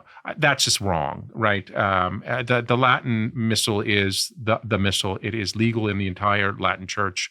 No one has the ability to withdraw the use of the missal in Latin or the use of the missal in Latin. Now, there may be pastoral reasons not to implement it. The second thing is, obviously, there are portions of the missal that the people are meant to know in Latin, right? And they're printed in the missal, right? The people of God should know the Gloria in Latin. It's in the English missal in Latin. The people of God should know the Lord's Prayer, the Our Father, in Latin. It's printed in Latin in the missal. Those are the two things that they should know in Latin, right? Those aren't translated. The same with the Kyrie. So the Kyrie, the Gloria, and the Lord's Prayer, the people should know in Latin. And the bishop has certainly, and the Agnus Dei, the Sanctus, all those things the people should know in Latin. Certainly, the bishop has no authority to limit their use in Latin. And again, so long as you're using a book, a liturgical book that's approved by the Holy See, the bishop doesn't have any authority to limit your use of that book. It's outside of his authority. Okay, that's good. What about? But it's a funny irony, though. It's perfectly legal to read in the Novus Ordo. It's perfectly legal to read the readings in Latin. There's nothing to prohibit you. That's funny. But the irony is, of course, if you want to do the extraordinary form in your parish, the Holy See says you have to do them in the vernacular. So you've got this weird thing is that if you do the Old Mass, you have to do the readings in the vernacular, but you're perfectly able to do the new rite in Latin, the readings. Does the Holy See understand that built-in contradiction? Or I don't think so. I would say, the cardinal prefect of the dicastery, in many ways, I think a good man. My experience is he's a terrible canon lawyer because as a lawyer, one of the things you have to do is you have to look at a piece of legislation or something and sort of think through the process. What are the implications of this? How does this work with other things? And he's not. If you look at what has come out of the dicastery in terms of particularly Traditionis Custodes and all these other things that he wrote, he just doesn't think through like that. And he's clearly not getting the help from any canon lawyer who could provide him some of the guidance on this. So, I mean, I understand what they're trying to do, but sort of the canonical way that they've gone about it from the dicastery has been, I think most canon lawyers would tell you, some of the worst law I've ever read has been coming out of the dicastery for divine worship. I'm not questioning their intentions or their motivations, but the process by which and the practicalities of which they do it is just, I mean, as a lawyer, you just cringe and saying, no, I mean, I was a first year law student. I think I could have written this better. Yeah. I'm not surprised in the least. But they have all of these canon lawyers to help them. It's like, but sometimes they just seem so rushed to get things out. Yeah, I just don't understand. And you're being very kind-spirited, assuming that it's a misunderstanding. Other people. Well, some of it is just assume that they know exactly what they're doing. Well, some of it is they could get far more restrictive if they just written it better. Right. Like you've written. I'm sorry, but I've been a lawyer most of my life. I know what good legal writing looks like. I also know what bad legal writing looks like. And the dicastery for divine worship is some of the worst legal writing I've just ever seen. What about the sign of peace? Is that actually in the rubrics? Yep. Let's offer each other a sign of peace, and then whatever's customary in the area. But it's optional. Okay, it's listed as optional? Yeah. Okay. Yeah. It's always optional. So can a bishop mandate an optional thing? No, I don't think so. Okay. Just making sure. Yeah, and I mean, unless they get the recognition from the Holy See, I don't see that he could mandate an optional thing. Now, we've been talking pretty much everything in regards to the Novus Ordo, but I figured since you were here, just help me that when Rome restricted the Latin Mass, the extraordinary form, the Missal Paul, the Missal Paulus, or the Missal of John the 23rd. Yes. Okay. Can I just say Latin Mass for now? Sure. Okay. And our book by Dr. Kwasniewski is the Roman Rite. I ran into him in the airport about a year or so Did you? ago. Yeah, I was like, I know you. Right. He just says it's called the Roman Rite. So we're just in a name problem here. But when the Latin Mass was restricted, there was a hefty debate about what Rome's ability was to restrict the Latin Mass at all. Yeah. Do you have an opinion on that? Well, again, I think you're dealing with a Holy See that sometimes sees, because it comes from that same tradition with regards to authority and obedience, that sometimes sees that in terms simply of the exercise of the will, rather than the exercise of the will in connection with reason. I do think the Pope isn't God. The Pope exercises an authority within the context of the life of the Church, of the society of the Church, which includes its laws as well as its traditions. Certainly, I certainly don't think any Supreme Pontiff would have the authority to simply abolish the Latin liturgy, to say, well, I'm just going to have something entirely new, and we're just going to get rid of everything having to do with the Roman Rite. I just don't think he would have the authority to do that. You would have to have just such a rarefied understanding of papal authority, an understanding of papal authority that the Protestants often accuse us of, that we've often, and for most of our history, denied. So I think that's a great problem. And I think Benedict was of the same view, right? Certainly Benedict did not think that you could completely restrict the missal as it was understood until John the 23rd, right? He didn't think the missal was ever suppressed, and nor did he think it could be. So I tend to sort of agree with them on that. Agree with Pope Benedict XVI on that, and to say that the complete abolition of that missal. I mean, you might be able to do some adaptations to it, and there's probably some necessary adaptations, particularly with the calendar, that should be done. But the complete removal of it would seem to be I would say would be outside the authority of the Supreme Pontiff, because I just do not believe in an unrestricted authority from the Supreme Pontiff with regards to the functioning of the Church, that has to be exercised within the understood society and tradition of the Church. So the way it was restricted, he didn't annihilate it out of existence, but it was restricted. Right. What do you think his authorities over the restrictions? That is, I think they're strange. I will say they're strange. I do question this restriction on their ability to be said in a parish church. I don't, just as a legal and ecclesiological matter, I don't quite understand what that means.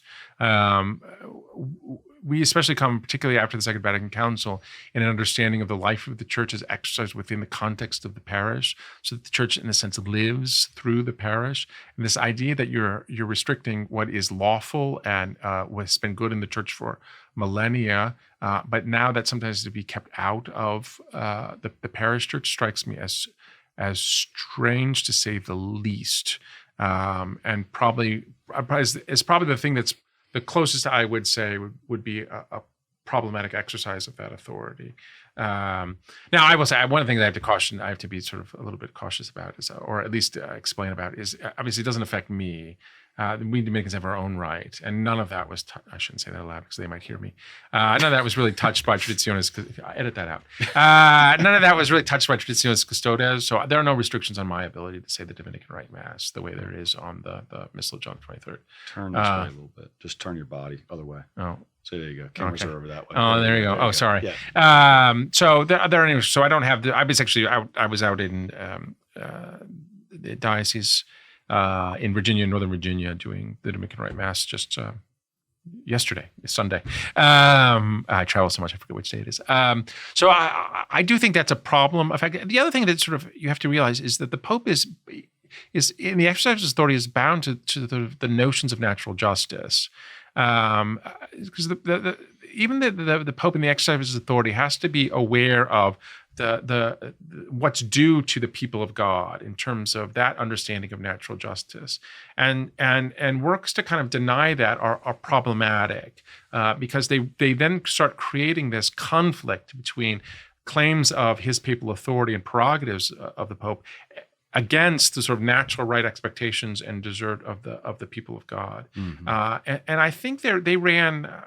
I said the restrictions on this at a parish church, I think, sort of runs up against that. It really runs the risk of a real violation of the rights and justice of the people of God, and calls into question then some of that exercise of authority. I'll go as far as that. I'm not going to deny that he has the authority to do that. I don't think that I can, but I think they should be more worried about the conflict between that and the rights and justice of the people of God than they have been. And I wish they would have more consideration over that. Can the Pope tell my pastor whether or not he can advertise the Latin Mass in his bulletin? Well, unfortunately, the Pope didn't do that. Okay. That's the rumor. That's the rumor I've heard. No, well, it was Arthur Roach. It was the Cardinal Prefect who said that. It was in a document without legal authority. Thankfully. Okay. So no, but I think that's an important point there. I think pastors need to be savvy enough to, when they see documents spreading around, they need to ask themselves, is this binding or not? Is this a legal authority? And it's sort of like in law. You can see these regulations and commentaries and stuff, and that doesn't mean it's the exact statute, right? So we have to be good at making sure that we don't interpret. Some of this was what's called the responsa ad dubium. The responsa ad dubium from the dicasteries, in the dicastery's own words, the dicastery for the doctrine for divine worship and the doctrine of the faith has made clear that its responsa ad dubium do not have the force of law. They give the mind of the dicastery on a particular issue. They should be respected as such, but they don't have the force of law.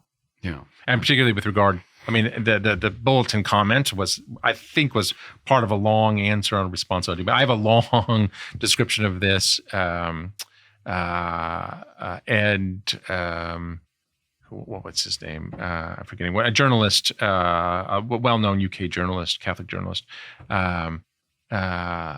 published my kind of discussion of Traditionis Custodes, and I discuss a lot of the legal ramifications in that as well. And I go into some detail in that about the legal force of responsa ad dubium. And there is none. There's no legal force to it, but just the sort of moral force of the mind of the dicastery. Now bring it down from, we've talked about the Latin Mass in regards to the Holy Father and Rome. Bring it down to the bishop level, right? So what, given these statements from Rome, and you're a pastor in a diocese and your bishop, is not a fan of the Latin Mass at all and wants to crack down on it as much as possible, help us understand the pastor's rights in regards to the Latin Mass? I mean, the Holy. Oh, well, that's a good question, because again, the drafting of this has not been very good. And when the Holy See promulgates one text and they claim the other text as authority, that's a problem, right? Promulgation. There was an issue in which it said that before a priest could be given permission to celebrate the Mass, the 62 Missal, they had to consult with the Holy See. But at some point, they published a different version when they published the Latin version. But there's a real issue of natural justice in that, and I think it is a real problem from the Holy See. The law is what is promulgated, the text that's promulgated, because that's what is made known to the people, and that was what the people in justice are bound in obedience to. And the Holy See tried to published one thing and then claimed something else was in fact the law. And that seems to me the Holy See really oversteps its bounds. And that's, if their insistence on that, it seems to me violate the natural justice of the people of God. And I think that's a real problem, at least on this issue of whether or not the diocesan bishop needs to seek the permission of the Apostolic See for a priest in the diocese to celebrate the Roman Rite. So I do think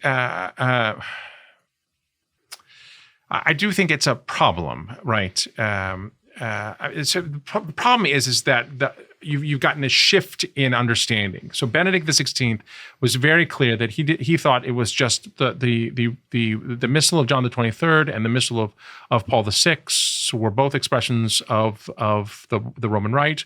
And as a priest, you're ordained to do what? To celebrate the Mass. The idea that you can restrict a priest from saying a Mass, especially privately, is just doesn't make any sense, right? Why are you ordaining him? You'd only do that in the case in which you're imposing a penalty, a canonical penalty. So it's the long tradition of the church is that as a priest, you just have the inherent right to celebrate, at least privately, the Mass. And to withdraw that, it really seems to run counter to the very nature of the priesthood. Obviously, the current Supreme Pontiff and the prefect of the dicastery think otherwise. They think just the opposite, that there is simply a single Roman Rite. Now, historically, of course, they're wrong. And they would say this is Novus Ordo. The Missal of Paul VI. Now, of course, they're wrong on that, right? Now, you want to call it the Missal of Paul VI as opposed to Novus Ordo for a particular reason? No, it's just clarity. Just clarity. But the other thing is, because the Roman Rite is obviously, there are other aspects of the Roman Rite. For example, the Ambrosian Rite, right? Which is not, we can call that I've heard of the that. Novus Ordo. And there is a newer rite, the Ambrosian Rite, a post-Vatican II reform of the Ambrosian Rite, but it's a part of the Latin Rite. It's part of the Roman Rite. There is now the Ordinariate for the former Anglicans. Yes. Right. They have a form of the Roman Rite. Right. Right. You can call it a new Novus Ordo. It's a new way of doing the Roman Rite based on the Anglican traditions, but it's all part of it. So the idea, correct, and the Holy See has said this a number of times, that there is one Roman Rite. It's just factually not true. And the same is true with the religious orders. We in the Dominican order had our Mass, the Dominican form of the Mass, finds its origins in the 13th century, largely unchanged since the 13th century.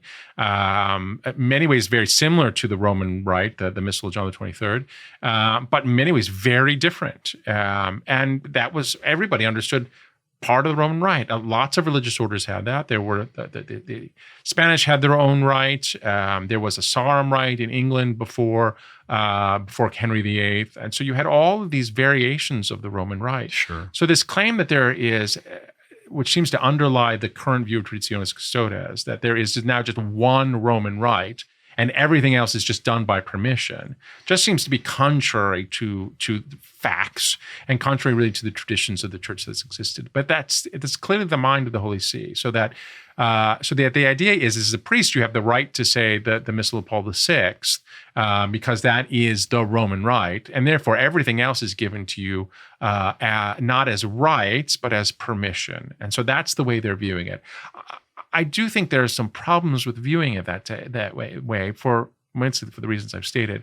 One, because I think it's just factually incorrect with regard to the various forms of the Roman Rite. It just isn't true. Mm-hmm. And the other is, again, I do think it's running contrary to the teaching of Benedict the XVI, and which I think is more in line with the longstanding tradition of the rights of priests to say the particular mass of the church.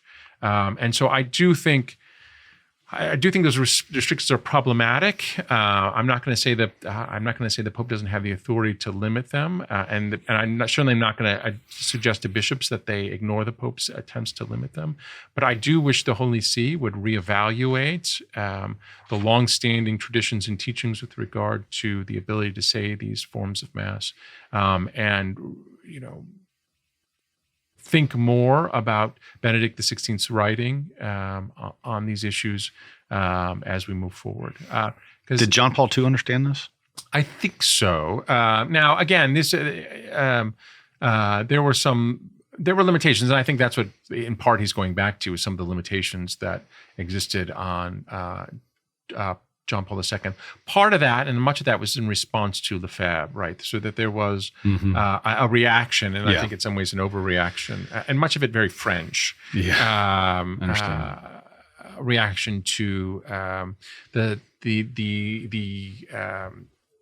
set of Anconists and those for whom the Latin Mass also went part and parcel with the rejection of Roman authority, a rejection of papal authority, which is clearly what Lefebvre did in consecrating bishops without papal mandate, which is a very clear violation of the law.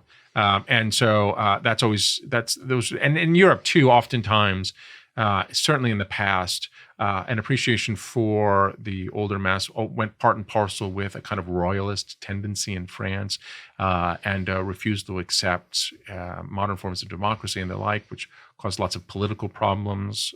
Which I always say that. I would say this about, talk about the Roman Rite, and these Europeans would come up and saying, well, you get all these royalists in France, and I was like, this is not the United States. This is not our issue, right? This is what we're dealing with. So stop looking at this through the lens of French ideology, right? The world is not French ideology, but a lot of times that's what's kind of what the Europeans have in mind, is that kind of French ideology, and sort of cover it for the world. So I just don't think it's an issue for us. But he did. I mean, and I think that was their worry, and I think that was the worry under John Paul.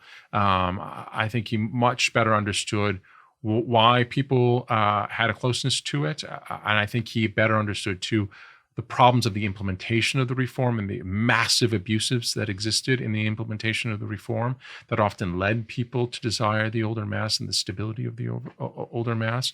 I wish the current Holy See took more seriously the severe problem of liturgical abuse.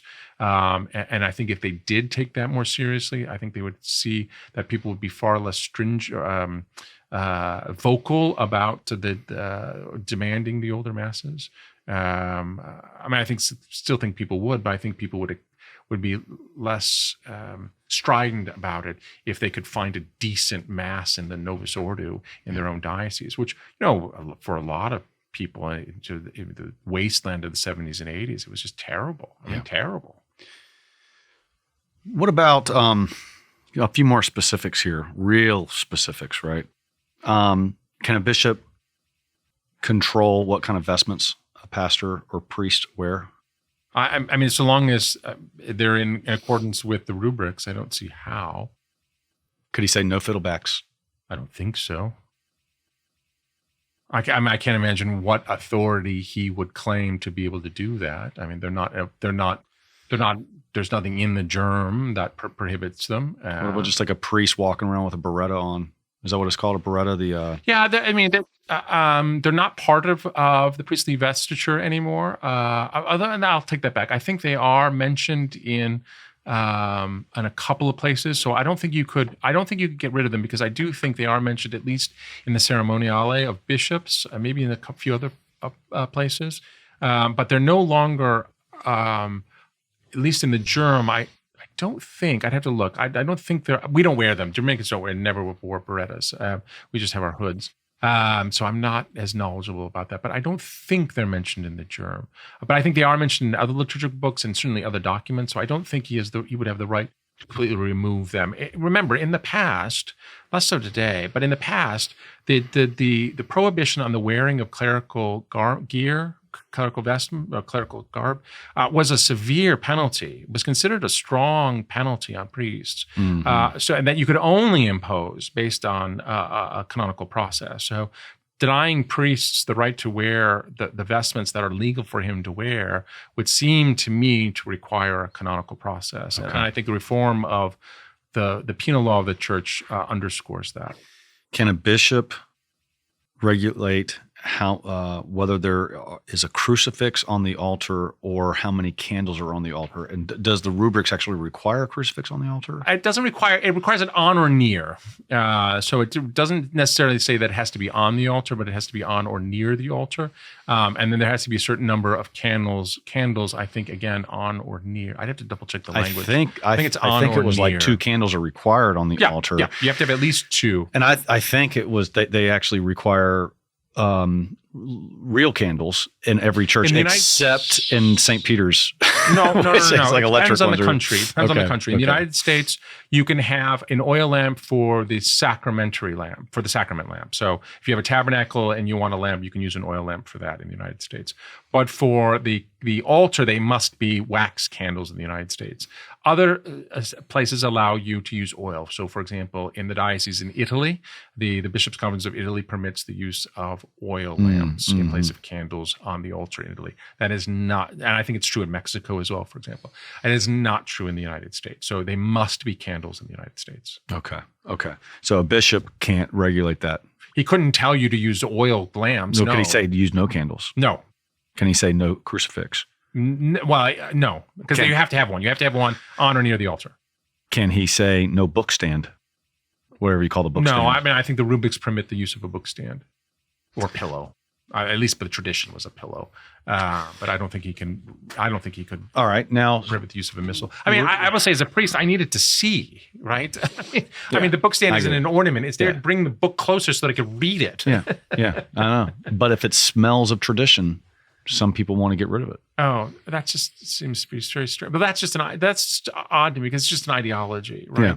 Yeah. And this goes back to really this the thing Benedict was sort of strong to condemn, and that's this treating the council as if, according to the hermeneutic of discontinuity. And that's what some of this is, it seems to me, is that people want to create an artificial discontinuity between what went before the council and what went after, particularly with the liturgy, right? And this, to me, is the great problem. As if the liturgy of the Paul VI, the Missal of Paul VI, is utterly disconnected from the Missal of John the 23rd. And I will say at both ends, right, I sort of want to make this claim, and I think it's problematic. So that's why you can't, and the liturgy itself, right, if you look at the GIRM says within it, when the GIRM is silent on something, I have to look at the language. If you have the missal here, I'll give you the exact language. But basically it says, look, when all of this stuff should be interpreted in accordance with the traditions of the Roman Rite, right? It's the GIRM, it makes very clear that this isn't understood as to being a break with what happened before, except where it's explicit. Right. Otherwise, it should be read and interpreted in accordance with the tradition. And what's that tradition? Well, the Missal of John the 23rd and the Roman missals that went before that. So if you're interpreting the GIRM such that it's removing these elements that were long part of the tradition, I think the GIRM itself is telling you that's not the way to interpret this. All right. So everything we've talked about in regards to the liturgy, just to recap, because I have a couple follow-up questions. We've talked about ad orientem. We've talked about distribution of communion. We've talked about communion under both species, Latin responses. We've talked about vestments, crucifix, candles. All of this was in reference to the bishop's authority over really any priest in his diocese, not just pastor. So I just want to make sure that I understand that this is not just that a pastor has these liturgical rights and can stand up against the bishop. This is any priest's rights in saying mass in the bishop's diocese. Any priest, an associate pastor, a visiting priest, a retired priest. These are priestly rights in regards to Well, they're granted the liturgy, right, not just a pastor's rights against a bishop. Right, because they're granted according to the GIRM. The GIRM is an expression of universal law, and therefore grants certain rights according to universal law. And everyone who is subject to them then receives the benefit of them.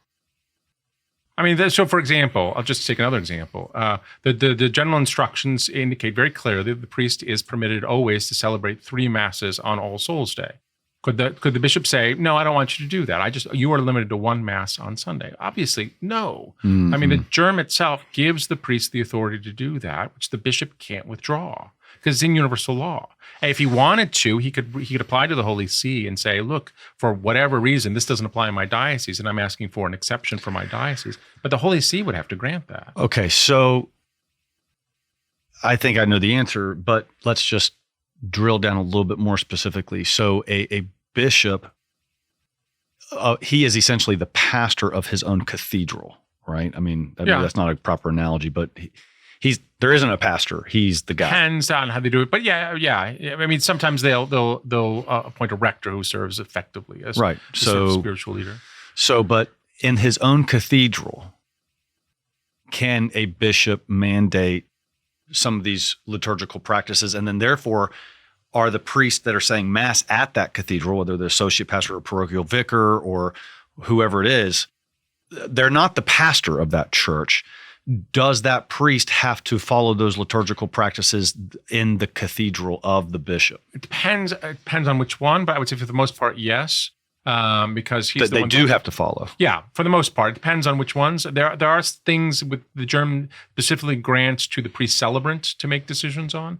So the priest celebrant can always make decisions on certain things. But otherwise, he's the one that implements the GIRM. And so when there are choices to be made, he's the one, just like the pastor in his own parish, are the ones who are going to be making the decisions within the way in which it's carried out. So again, it's like if the GIRM or the rubrics or whatever have a provision in there, such as you can have a crucifix on the altar, or you have to have one in the sanctuary, either on the sanctuary. altar or Sorry, on the so side. let's say the bishop in his own cathedral, or let's say the bishop in his own seminary, in his own diocese. Sometimes there's actual seminary. The rector serves as the liturgical authority for the seminary. All right, well, we're going to get. All right, so that's a whole nother series of questions. I'm going to ask that in a second. Then I just misspoke. Then, so let's wait on the rector, because I did not know what you just said, but I had that question of what's a rector in the seminary analogous to a pastor in a parish. But we'll get there in just a second. Very much. So the associate parochial vicar, I guess, in a cathedral, the bishop says, okay, in my cathedral, guys, I don't want a crucifix on the altar, and I don't want communion given at the altar rails. And we have those distinctions we talked about. Well, you shouldn't deny people. Yeah. I only want 2 candles on the altar. I don't want more than that. He has these preferences. I don't want fiddlebacks worn in my cathedral. What's the parochial vicar? Can the parochial vicar? Now, he can get moved any day. I mean, obviously the bishop say, okay, well, you're gone. And I get that. But can the parochial vicar say, no, when I say mass, I have a crucifix and I have candles and I wear these particular vestments. That's what I do because I'm a priest and I have a right, even if I'm in your cathedral. That's a very good question. It's a very good question. I probably have to think about it some more. Certainly, I think with regards to the placement of things within the sanctuary, whoever the rector of the church is, usually the pastor, or in the case of the cathedral, the appointed rector, the bishop has some authority on how to place those things and to keep them there. I do think there's much more. My sense is, I have to look it up, is that the priest celebrant has much more authority with regards to the vestments that he's going to wear. That the GIRM seems to be clearer on those things, that those are under just the purview of the priest who's celebrating the mass. I would be much more likely to say that the priest would be on more solid ground to insist on what vestments he's wearing. Could the bishop say, no, you're not allowed to wear, or you must wear a certain amount of lace on your alb if you're going to celebrate here? I don't think so. Right. And he couldn't do it the other way. I don't think you were to have no lace on your alb. That just seems to me outside the purview. I think that leaves that within the individual discretion of the priest. And again, if the bishop disagrees, then his recourse is not to assign the priest to celebrate mass there. Okay. I think. But I think that the makeup of the sanctuary is a little bit different. I think that would be more under the purview of the rector. I'd probably want to do a little research on that first, but that would be kind of my sense. And of course, there are times in which more than 2 candles must be used. So for example, it's very clear when the bishop himself says mass, the bishop of his diocese says mass, even if it's in a church with a diocese, there should be 7 candles, right? That's in the rubrics. Well, some bishops do not do that. Well, the preference sure. preference from the ceremony is very clear. When the bishop is celebrating mass in his own diocese, it should be 7 candles. Interesting. Yeah. Okay. All right. So a bishop saying, no, I only want 2 candles and I want all my priests to use 2 candles. I don't know. Could not only be unenforceable in regards to his priest, but it could actually be incorrect in regards to himself. Certainly with regards to the bishop, it is correct. I'd have to double check on the use of the candles in the GIRM. I don't think there's any. I think the GIRM would permit the use of 6 candles, and you have to have at least 4 for adoration, and you have to have at least 4 on Good Friday, for example, for the events of Good Friday. There must be at least 4.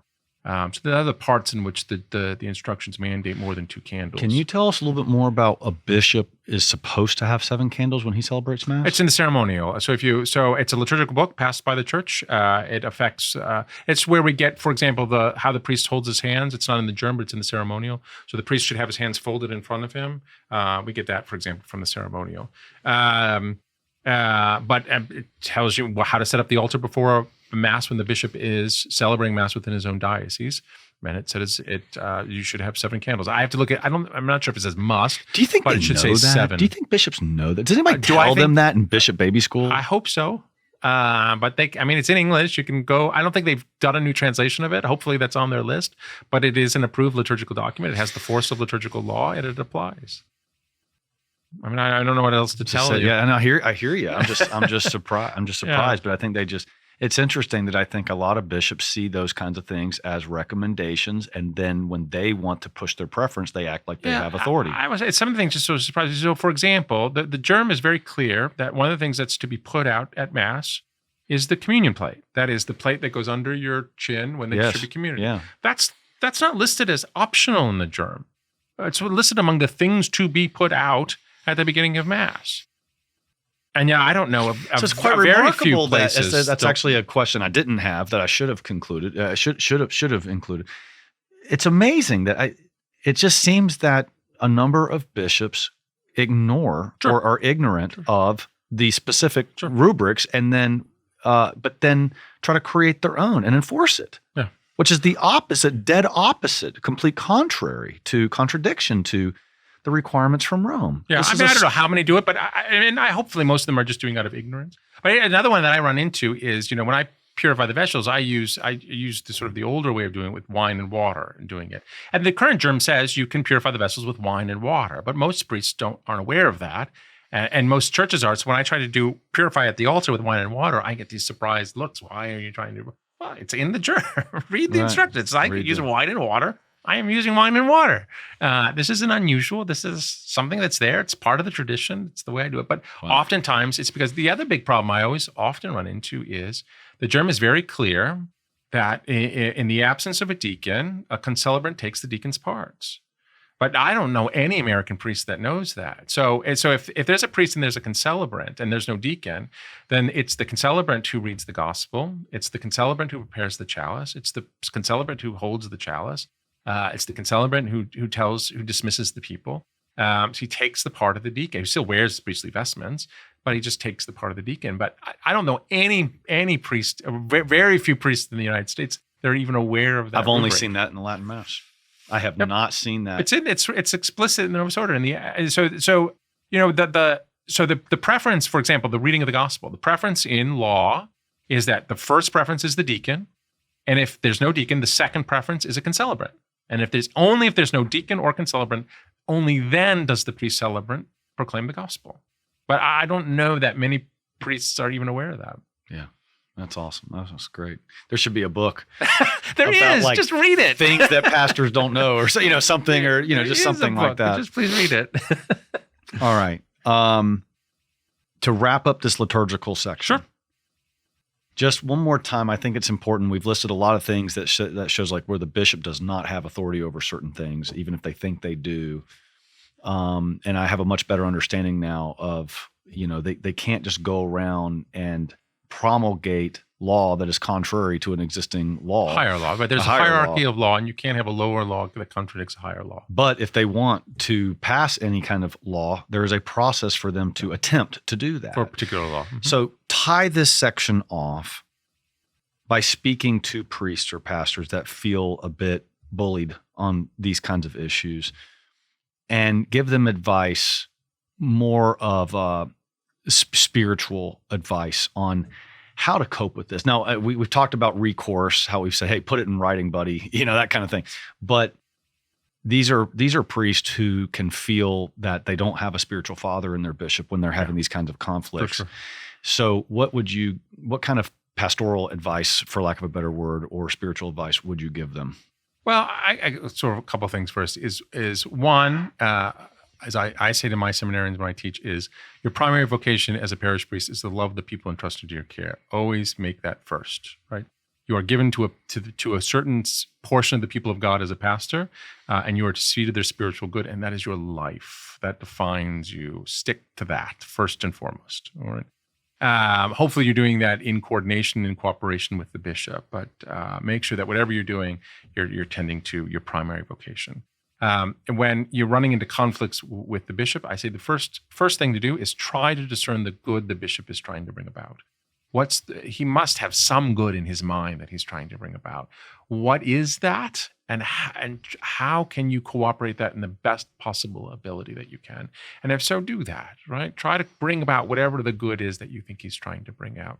There may be a place in which you think what he's trying to bring out isn't good, and especially when it then starts conflicting with your conscience, that you do have an obligation to obey your conscience, and you need to tell the bishop that when you do your best to try to read the bishop in a good way, you do your best to cooperate with the good the bishop is trying to bring about. But when you come into a clear conflict of conscience into your understanding of the way you have to obey universal law or the traditions of the church or the teachings of the church, in a way that what the bishop commands you is in conflict with that conscience, you need to be honest with the bishop that you are creating, bishop, in me a conscience issue, that I've got a conflict now that I not have to resolve, and I'm asking you to help me resolve that in a good way, and hopefully resolve that not by ignoring my conscience. And I think a good bishop is going to be sensitive to that. I don't think a good bishop wants his priests to have a real conflict of conscience, and wants to find ways to accommodate that. And hopefully that kind of can begin in him a spirit of dialogue. And then I said the last thing is that bishops will listen to priests, but they will especially listen to the people. And then a lot of times the priests are going to be in a position to say, there's nothing I can do because this is what the bishop has commanded us to do. So please, people of God, I hear you, I understand you, but I'm not the person to bring your complaints to. Please talk to the bishop to do that. And if it's severe enough and if it's constant enough, I mean, the Holy See wants good bishops to encourage people to say, look, if this is ongoing and if it's really affecting your ability to live out the faith, then you need to let the nuncio know so that Rome knows, so that they can, if it's widespread enough and it's severe enough, if there's a significant enough disconnect between a bishop and the people of the diocese, then hopefully the nuncio, and I think he's a good man. I really do think Christophe Pierre is a good man, and I think he really wants good cooperation between bishops and people. That if he becomes aware of this, he can intervene in a really fraternal way to help the bishop exercise his authority in a better way. That's wonderful. I got many more questions on other subjects. Not many more, but a few more. But let's take a bio break and get some coffee, and we'll be back. Yes. Thank you. All right. You're welcome. Welcome back, Father. Thank you. We had a great discussion about, really we focused on the liturgical, the limits of a bishop's authority over the liturgical practices of a priest or a pastor. And we covered some great ground. We talked about ad Orientem, we talked about distribution of communion, Latin responses, vestments, candles, all these kinds of things. And kind of how I would summarize it, just to kind of recap, the Holy Mother Church has issued so much clarity on things that are required or things that are optional. And a bishop who comes into a diocese and tries to promulgate his own preferences is limited in doing that by the existing laws in the rubrics or other documents from the church. And if a bishop wants to mandate certain liturgical practices, A, it has to not contradict any higher law, and B, he actually has to issue it as law, and there's a formal process to do that as opposed to just a liturgical preferences document that he publishes out to his priests. Did I get that Yeah, right? I think that's right. It's just a recall, and this is from the Second Vatican Council, is that who has authority over the liturgy? That is the Supreme Pontiff. And a bishop does only in ways in which the law specifically grants it to him. He is not the creator of liturgical law. He is the one who executes it. So it has to be in accordance with the law. Again, principle of legality applies just as much to liturgical law, that he exercises that oversight role in not as the maker of law, but as the one who puts it into practice, who executes it. And so he must execute the law that's given to him by the Supreme Pontiff. At a certain level, the bishops' conference, just the bishops' conference, can make adaptations. And we have many in the United States that have been made by the bishops. But again, that's the bishops' conference, and that's only even approved with the recognitio, with the approval of the Apostolic See. So they can't even do it on their own authority. The bishop has no authority on his own to implement new liturgical law. It's just really none. He only has the power to execute the law given to him by a higher authority. Now, talk to me about, in terms of the liturgical practices that we've been talking about, the difference in the authority that a religious superior has over his order or his community. Is it any different? Does an abbot of a monastery have more authority, for example, to mandate that that his community functions in certain ways liturgically, or even the use of vestments or things like that? Like where is his authority stronger than that of a bishop's? It's much stronger because what you have in a religious community is the superior oversees what's called the conventual liturgy. So particularly we're talking mostly clerical or religious institutes. So there are groups of priests there that they often have a common liturgy together. This was true in the older rites before the council, is that there was a main mass for the community called the conventual mass. Mm-hmm. Obviously, it was always done the same way before the council. There were no options before the council. You just did what the book said. And there was no concelebration or anything. The priest would then go off to say a private mass, oftentimes after attending the conventual mass.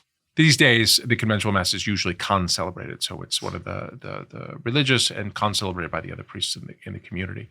And to that extent, the superior can somebody has to make distinctions about what's done in the liturgy in terms of the options that are available that can be made. The other thing is, too, obviously, the members of the religious community also take a vow of poverty. So they're not going to have a lot of their own things. Or in fact, if they do have only their things, it's often just for their use, not their ownership. All right, so they might not have their own vestments. And right. things. They got to use the communities, and the abbot probably gets to choose exactly what the community has. Or the abbot from 30 years ago. Right, right. So it's often it's whatever that's available. So that's that vow, in many ways, it's the vow of poverty more even than the vow of obedience that makes the superior have a bit more authority. All right. So again, I'm asking a really maybe annoying specific question. Can the Benedictine abbot say no priests in my abbey can say ad orientem, or does that right of ad orientem kind of supersede even an abbot's control? I think he could do that at the conventual mass. I think the superior could give that requirement for the conventual mass. I don't think he could, as a general matter, say to the abbots, when you say a private mass, when you say a mass outside of the abbot, or a mass other than the conventual mass, that you're limited in terms of ad orientem, because I think it's a right given to the priest otherwise. Right. But I do think he has authority regarding the way in which the conventual mass is celebrated. I'm all over the map here a little bit, but a fascinating topic, and it's real for a lot of younger priests, particularly. cassocks, the wearing of cassocks. A lot of priests, a lot of young priests particularly. That's an easy one in America, thankfully. There's a particular law in the United States about clerical dress. So for priests, the ordinary clerical dress is the black suit and Roman collar. But the liturgical norm, the norm in the United States is that clerics, which include deacons, and again, this is the U.S. bishops, not me. Clerics, the U.S. bishops say, may also wear the cassock ad libitum, as according to their own discretion. So, and that would include a seminarian who's still just a transitional deacon. The norm in the complementary norm in the United States just says a cleric. So a man is made a cleric as soon as he ordained a deacon. It's very clear under the law that a man who is a deacon has the right under law in the United States to wear the cleric under his own discretion. He can't be forced to wear the cleric. The cassock, the ordinary form is the black suit with the clerical collar, but it is up to his own discretion. The law gives it to his discretion. It's very clear under the law to wear the cassock. So a bishop has no right under law, except through a penal process, to restrict even a deacon seminarian from wearing the cassock. I will say many of them do. It's clearly an abuse of their authority. It's clearly contrary to the norms that they themselves approved, right? The U.S. bishops don't want deacons to wear cassocks, then they should change the law. Otherwise, they need to respect that out of justice, the law that they passed applies to them as well as the seminarians, and any cleric, deacon or priest in the United States, unless prohibited by a canonical penalty, has the right to wear the cassock. Okay. Let's turn to a different subject matter, and it's more of parish management. So what level of authority does a bishop have over the financial management of a parish in his diocese? Some, but not directly. The parish is a juridic person under the law, public juridic person under the law, which has a separate reality. It's like a corporation in American law. Sure. And it has a legal reality. And the proper administrator, the one who acts legally in its name, is the pastor. So the pastor has the authority to act in the name of the parish, and therefore the one who administers the finances of the parish. The supreme administrator of the church is the supreme pontiff, but that doesn't make the supreme pontiff the supreme owner in the church. He's not the owner of the goods. So who owns the goods, the temporal goods of the parish? Parish does. Who has the decision to decide how those goods are used? The administrator, who is the pastor. Now, the diocese has the right to pass particular law, and there's a wide range that they can do with regards to finances. So in terms of the necessity to make a budget and that sort of things that they can do. There's also some limits in terms of the amount that they can expend. So it's very clear that if they expend certain amounts, they're going to need to get approval from the diocesan bishop and the dioceses are going to have different numbers for that. So each diocese would have a different limit? I think the minimum, I'd have to double check on that. It's been a while since I've looked at it for dioceses. There are two amounts in law. It's called the minimum amount and the maximum amount. So the minimum amount triggers the approval of usually a local superior. I think there's one standard in the U.S., depending on whether you are in a diocese with more than 500,000 or less than 500,000. It's like a couple million, I think, that you would have to get approval for. So there's that. And then there's the maximum, if you're at the maximum, which is a much higher number, that you need approval for the Holy See. So there are sort of times in which the pastor, if he's spending enough money, or selling property worth enough, or renting or something like that, he might even need approval from the Apostolic See. If that's a huge number. It's like $11 million or something. It's a massive amount. Well, but anytime you're building a new church these days, that's going to happen. You may need approval from the Apostolic See. So to build a new parish church, just a new church, everything's going to be over $10 million nowadays.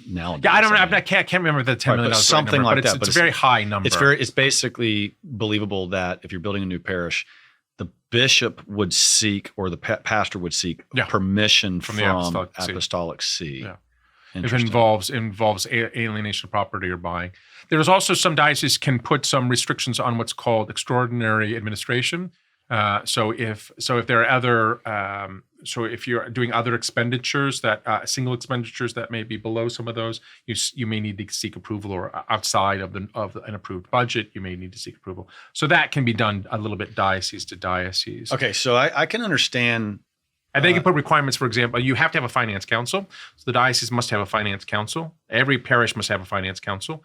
And the diocese can put some requirements on size of the finance council, who's on the finance council, what the finance council does, that sort of thing. That's going to limit the bishop. But all right, so this is important though. Like this is an important structure. You just laid out a structure where there's diocese must have a finance council, parish must have a finance council. Where is that body of law? Like what? It's in the code. That's in the code. The code gives what the Diocesan Finance Council does. That is, it has to approve the budget, the annual budget, and then it also has to review the statement of accounts at the end of the year. So those two are very clear in law for the Diocesan Finance Council.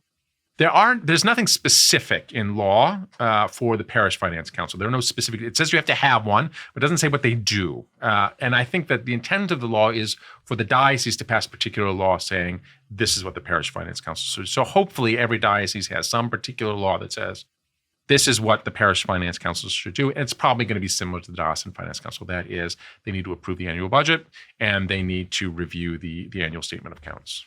So another parish management kind of question back to the topic. Sure. Certain ministries in a parish, does a bishop have any authority over saying, I want certain types of ministries to go on in this parish? No, not that I can think of. The only things in terms of the parish life that must be there, he could mandate, particular law could mandate a pastoral council. Mm-hmm. In universal law, finance councils are mandatory in a parish. Parish councils or pastoral councils are optional. I think under particular law, the bishop could mandate that. I don't think there's any other ministry within the life of the parish that could be mandated under law. There is the principle of subsidiarity, and so these things really are meant to be addressed by, and the pastor has authority. They're meant to be by the pastors. I mean, if the bishop is recommending certain ministries that he wants to see in the diocese, I mean, I think the priest should listen to it and see if they can do it. But every parishes are different. Yeah. And I've taught Catholic social doctrine at a number of places and different age groups, college and high school level, and I've studied subsidiarity a lot, and I've studied the social doctrines of the church a lot. But one of the things I learned is that it's really a subset of the moral theology of the church and the compendium of Catholic social Catholic doctrine. It's an important document of the church. So one of the overarching questions I was going to have for you in regards to canon law, because I know nothing about canon law, is that we can't really think, well, there's no law that governs that, because I would think if the canon law does not say something explicitly, or we're not able to strongly infer from some other regulation in canon law, then the law that kicks in is subsidiarity, and it would go to the lower level of authority, such as a pastor. And I've just noticed that in more left-leaning, whether it's politics or in church and theology, they do the inverse. So they say, when there's a lack of clarity on something, they give the authority to the higher level of authority, right? And so, for example, if it's not very clear in a civil issue what the controlling body is, the popular opinion is well, the federal government must control it, whereas it should be the other way around. Right. And so I would think that, am I right in thinking that subsidiarity is like a veil that's kind of surrounding everything we're talking about in regards to canon law? Yeah, I remember. Do you remember that the old? You're probably not old enough to remember the old song. It's a bill. It's only a bill sitting here. Well, there was an old commercial that explained how a bill was made a law, but the issue that it was dealing with was clearly a local issue that federalism should have prohibited from being a local law. That is, federalism is just the American version of subsidiarity. It's beautiful, yeah. But my favorite is that sort of famous example in entertainment about teaching how a bill becomes a law violates the provisions of federalism and subsidiarity. Yeah, right. And you see this in the church too. My favorite example of this is, I've been attentive to the synod and synodality and discussions of synodality, and then there's been discussions of sort of canonical implementations with the synod and synodality and how to implement synodality with regard to the code. And one of the things that I keep hearing is to make pastoral councils mandatory in parishes. I think, well, this describes me as just very strange. So you've got synodality, which seems to suggest that a lot of sort of local conversation, a lot of local involvement of people. And the way we're going to do that is a universal mandate from Rome to the local parish on how they're supposed to operate.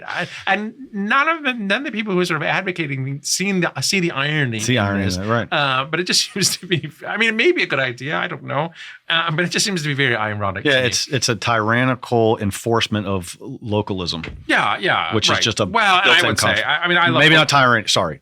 A little too far. No, but I know. Not tyrannical, but authoritarian. Yeah, authoritarian enforcing localism. Which but there is, and you see this sometimes from officials in the Holy See, this attempt to solve local problems with universal solutions, and that just never works very well. I mean, if there are local problems, find local solutions or local options. And I will say part of that too is that the pastor's a real authority, right? Yes. He's not just the bishop's functionary or servant. He's a real authority as the administrator, real authority as the spiritual leader.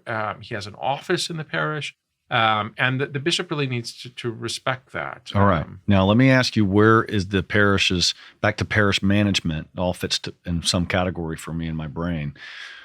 What about the pastor's authority versus the bishop's authority if the parish has a Catholic school associated with it? Well, it's a good question. Obviously, the diocese can issue sort of norms regarding Catholic education and the running of Catholic schools, and many of them do. But in my experience, that most Catholic schools in the United States are missions of the parish. That is, they're part of the juridic person of the parish, not of the diocese. The diocese, it's often the reverse with high schools. So often what you find in the United States is high schools, if they're diocesan high schools, have a separate juridic person or are directly under the diocese. Yes. But elementary schools are not. They are ministries of the parish. That means they're under the authority of the pastor. Again, he's going to be subject to whatever particular law may exist regarding them that's issued by the diocese in terms of educational norms that they need to follow. But the running of it really should belong to the pastor.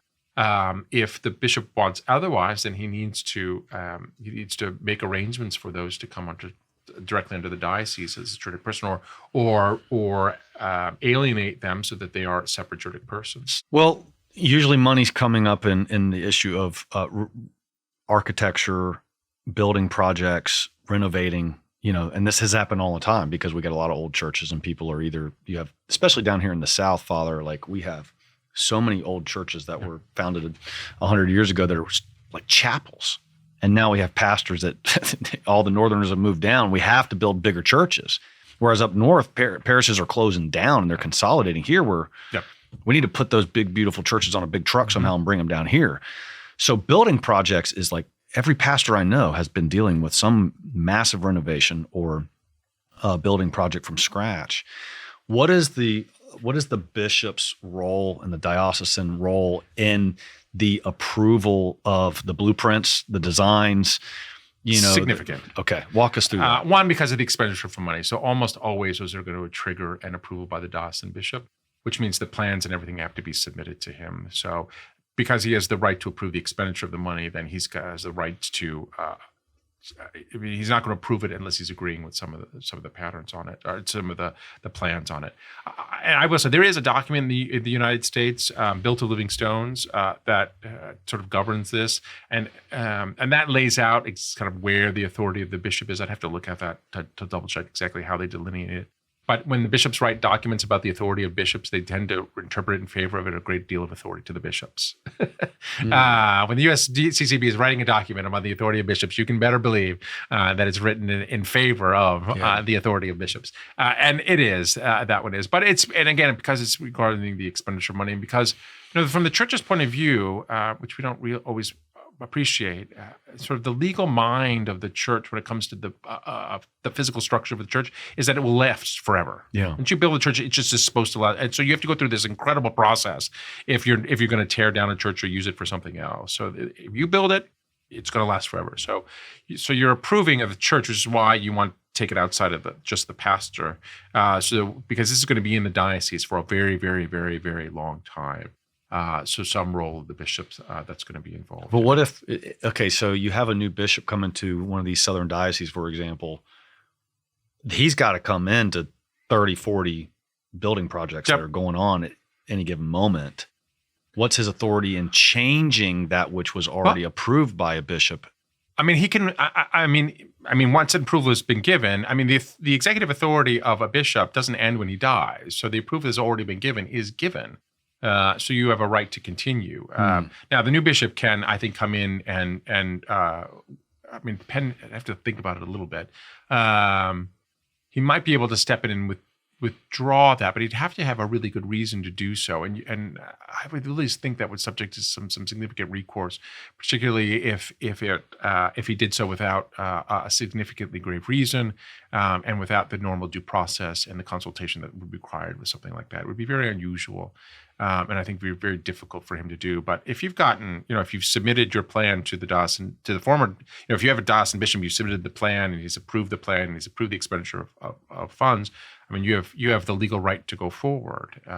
And the diocesan bishop who comes after him can't, I don't think can simply, because he doesn't like it, simply withdraw it. There'd have to be, I think, a proportionately grave reason. I'd have to think about that. But for him to withdraw to approve that's already been given, right? Because once the approval has been given, it's been given. I think we're hitting on an important subject. Yeah. Because again, if you were made a bishop tomorrow, which I hope you are, Bishop Pius, right? And it's not going to happen. And you go into any diocese that's booming, any diocese that's growing, which is usually just geographically, more in the south, you're going to step into 20 or 30 or 40 projects that are underway. Sure. Yeah.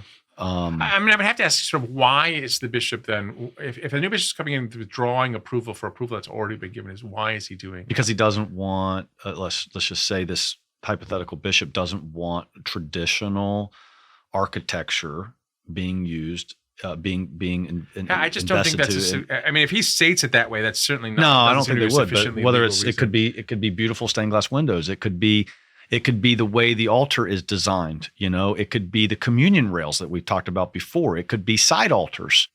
All these things that smell of a more traditional church. Progressive bishops don't want it.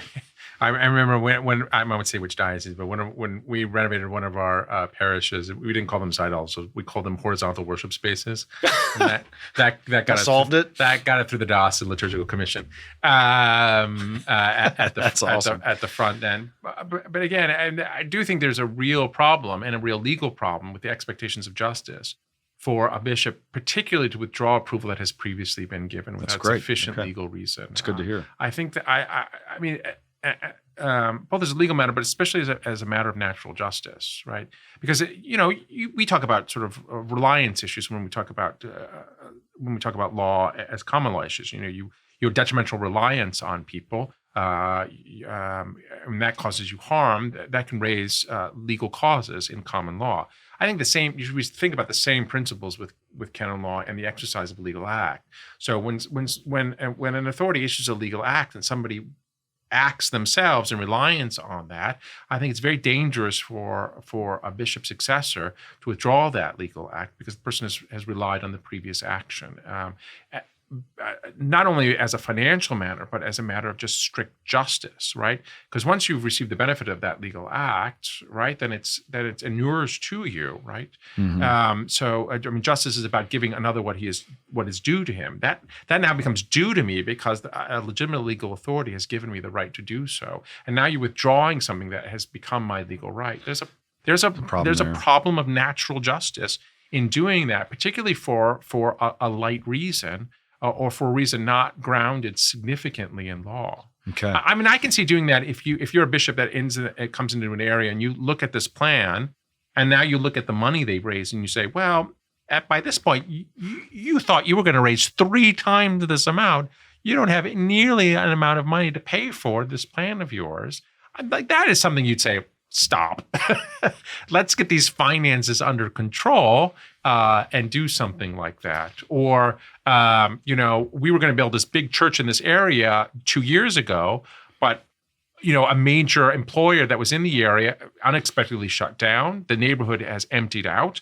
And so the people that we thought were going to be here aren't going here. So why are we now building this giant church here? Let's stop and think about it. So if you've got compelling reasons that suggest that this project should stop, I think that's open for reconsideration. But I don't like this particular artistic flourish as opposed to that one. So we're gonna withdraw approval for this entirely. Okay. That's just a matter of natural justice. So that's a matter of withdrawing a previously granted approval for a building project. So let's take an example of a priest he has to build a new church, right?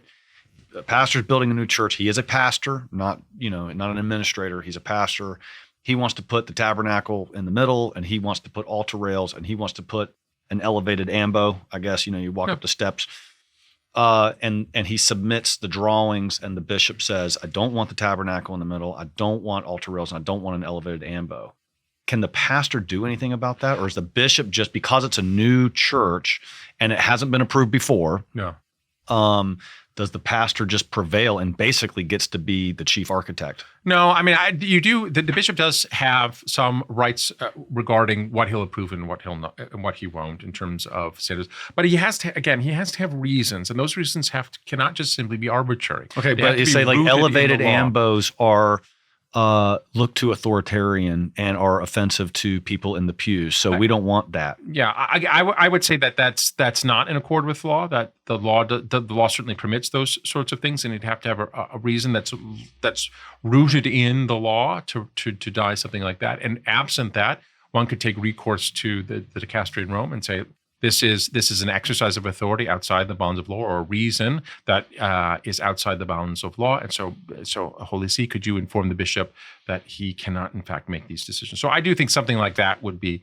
an item that you could legitimately have recourse on. So again, the bishop says, in hypothetical, the bishop says, no, you're pastor, I do not want you building in altar rails because receiving on the knees is arrogant and it's just show off. And so I don't want altar rails. I will not approve these blueprints with altar rails. That's a tougher one, I think. So a couple things. One, the general instructions are very clear that one must delineate the sacristy as a place separate from the rest of the church. So there's a variety of ways that you can do that. Rails around the altar has been one of the traditional ways to do that.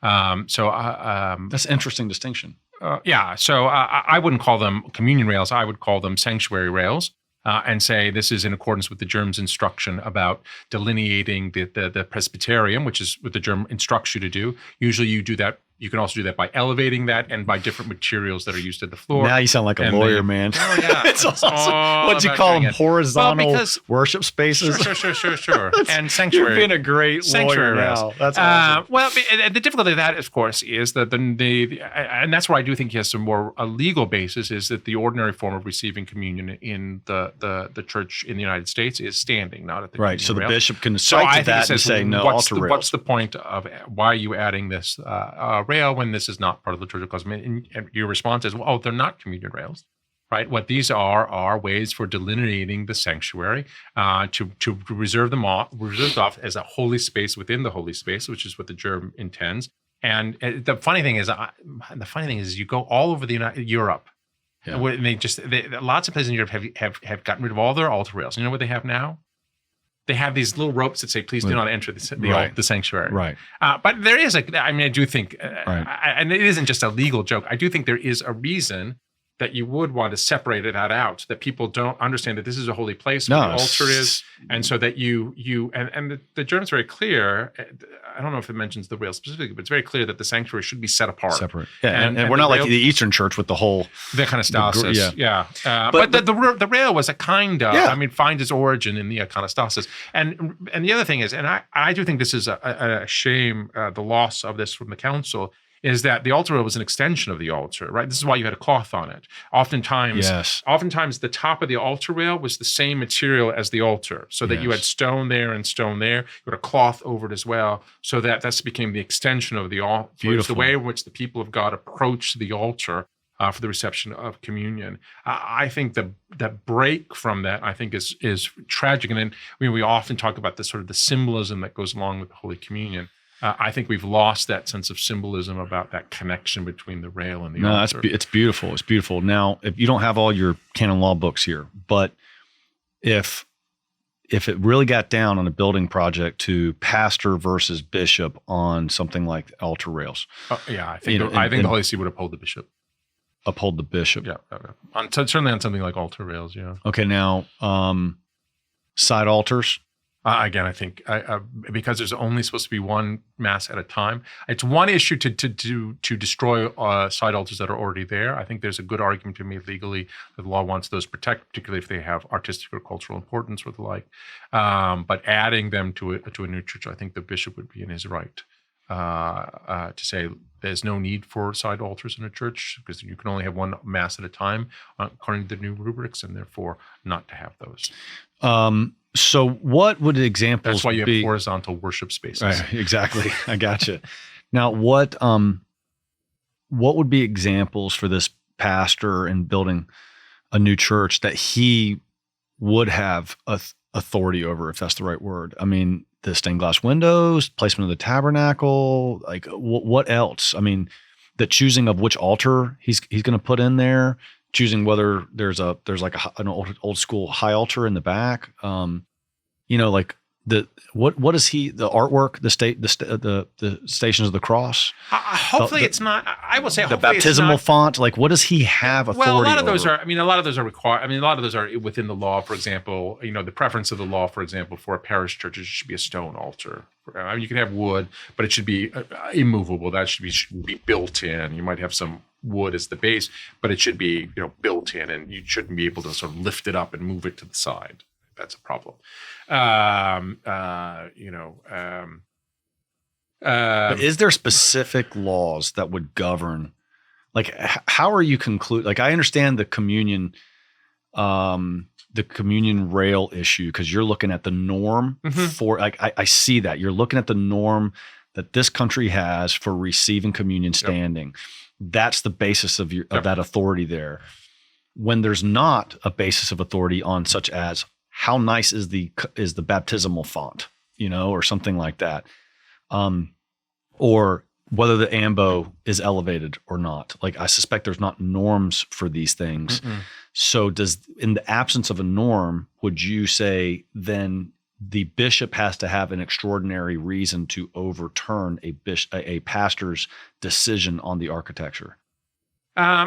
I think practically probably not, because oftentimes it is in conjunction with what the bishop will do is just sort of merge that with the approval for the expenditure. Mm-hmm. And so he'll say, look, I'm not going to approve this expenditure, but if you change these things, I'll approve them. So it becomes effectively... It's a very practical side here. Okay. It becomes effectively the way to do it. But I will say, and I hope, I do think the way to solve this is a couple things. One is the diocese should have norms in terms of liturgical building, and that should be what guides. And if a new bishop comes in and there are already liturgical norms, he should respect those. And if he wants to change those, it should be in dialogue with. He's got a presbyteral council. Hopefully, he's got a diocesan pastoral council. If he wants to change those and update those, then do those in dialogue with these. Right. If synodality means anything, it should be these things. It shouldn't be just here are my preferences in the churches. And the same thing is true when you're building a new church. I mean, this shouldn't just be the bishop. This shouldn't just be the pastor. This should be the people who are involved in it as well. So you've got the people of a particular parish who are building this church.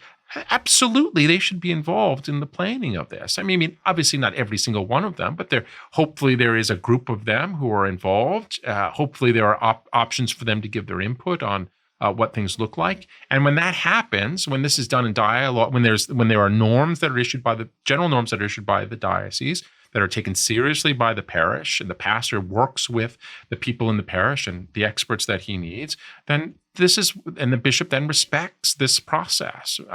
If that's not a synodal process, I just don't know what is. Right. And if the bishop doesn't want to respect a synodal process, I don't know what else to say. Yeah, no, it's very good. But I think in terms of the specifics of architecture, it's a very important distinction. Has it already been approved by the Yeah, previous it is, bishop or I not? think. So you drew a hard distinction there, and I like that. I like that.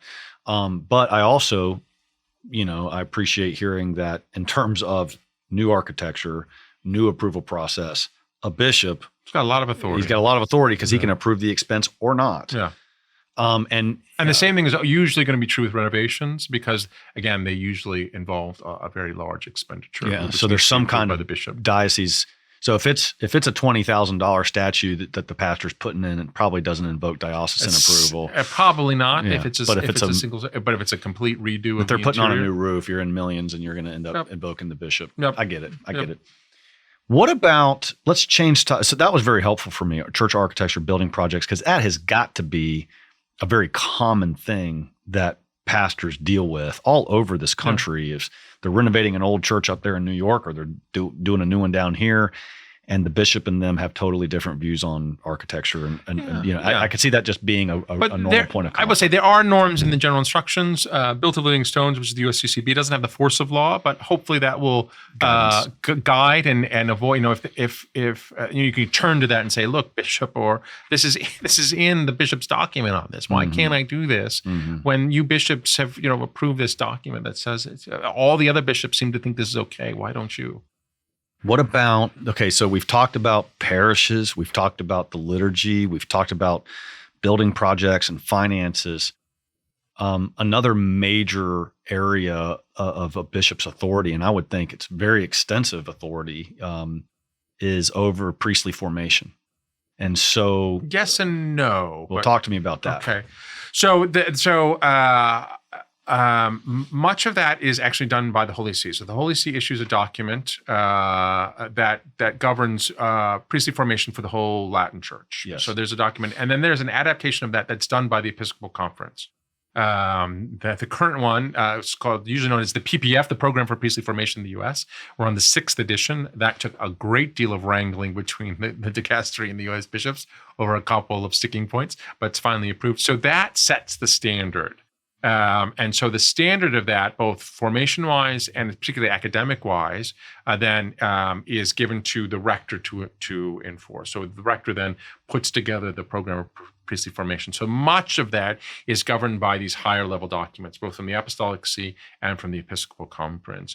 So, I don't know how much the individual bishop always has the right to decide who he's going to ordain and who he's not. It's his decision. Right. Hopefully, he's making good decisions about this. But the seminary can say, "You absolutely, this is a great guy. Please ordain him." And the bishop could say, "No." And sometimes, as it happens, I've worked in a seminary. You should not ordain this guy. What are you? Please don't ordain this guy. And the bishop goes, "I'll do it anyway." So sometimes that happens. But in terms of the actual program, of the particulars of the program of priestly formation, much of that is already determined before the bishop gets involved. Yeah, as the general rules, but the running of a seminary is the rector. So the rector again, a seminary is under law a public juridic person, its own public juridic person. It has separate legal existence from the diocese, and it has its separate administrator, which is the rector. And under canon, the rector is really almost a pastor as well. So under canon law, the seminarians who are part of that seminary are removed from the parochial system. So they're not subject to the local pastor. They're subject to the rector as their proper pastor. So he has control over the formation, the rector does, control over the academics, and control over the pastoral care of the men in the cemetery. He does. And so if the bishop doesn't like that, his recourse is to replace the rector. Now, so by way of analogy, the rector is sort of like a pastor at a parish. Even broader because he's involved with much more of their daily life. Okay. But he is absolutely the one responsible for their spiritual care. Now, and he has the authority of a pastor over the men who are at his seminary. But in regards to a pastor, and we talked about this before, a bishop doesn't just willy-nilly remove a pastor, right? He can transfer him. We talked about that a little bit, but if the pastor says, "No, I don't want to leave.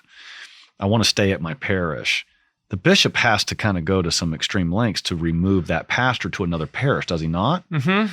What about in regards to a rector? Is it easier for the bishop to pull the trigger and say, you're out of here? It depends. So because it's a public juridic person, most public juridic persons have statutes. And a rectory has statutes. And those statutes are going to govern the hiring and the removal of the rector. So it'll depend on, and the bishop has to, because it is an ecclesiastical office, he has to follow the proper procedures for the removal of somebody from an ecclesiastical office, which includes the respecting of the statutes. And the statutes are, I think, I'd have to double check. I think they're still approved for a seminary, still approved by the Dicastery for clergy, so from the Holy See. So almost certainly the statutes of the seminary will have a process regarding the removal of the rector. And I don't think most of them are simply for any reason. There usually has to be cause, probably consultation. There's usually a board of trustees or board of directors. It's usually done in and through them as well. Okay. So it depends on what the statutes say. But do you know what the statutes would say about the reasons that would have to be there for a rector to be removed? Usually for the things you expect, for maladministration, or heresy, schism, that sort of thing, or significant other grave cause. So if those aren't there, and a bishop wants to remove a rector, usually has to wait for the end of the term. There's terms? So generally speaking, the same is true of pastors. I didn't know in the United pastors States had terms. So yes, so in the United States, I should have mentioned. So that's the easiest way to remove the pastor is wait till his term ends. So in the United States, you have two options, and only two. You can appoint a pastor for an indefinite term, that is, he stays there forever, or you can appoint him to a 6-year term. Is that you? Okay, so that's in the United States. So those are your two options. Most pastors have one or the other? All pastors in the U.S. must have one or the other. Right, but do they have one or the other, like generally speaking? They in the United States, it's generally 6 years. Really? Generally, you're at a 6-year term. They can be renewed, and they often are renewed. Many dioceses, it's sort of normal. So when when the term expires, the bishop, just by the swipe of a pen, can okay. Yep. Interesting. So at the end of the term, he doesn't need a grave cause to remove him anymore. Same thing with a rector. He just needs a just cause. And you think the term limit is generally similar for a rector? I have to. Yeah, it's going to depend. You don't want too short of a term for a rector, but it's going to be term limited. And the Holy See, I think, will demand a term limit for a rector. Right.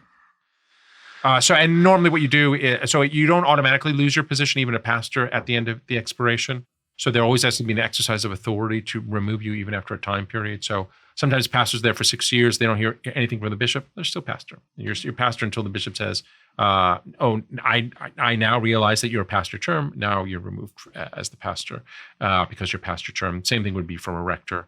Term expires, and usually either it's going to be the board of directors or maybe the ordinary then says you're past your term.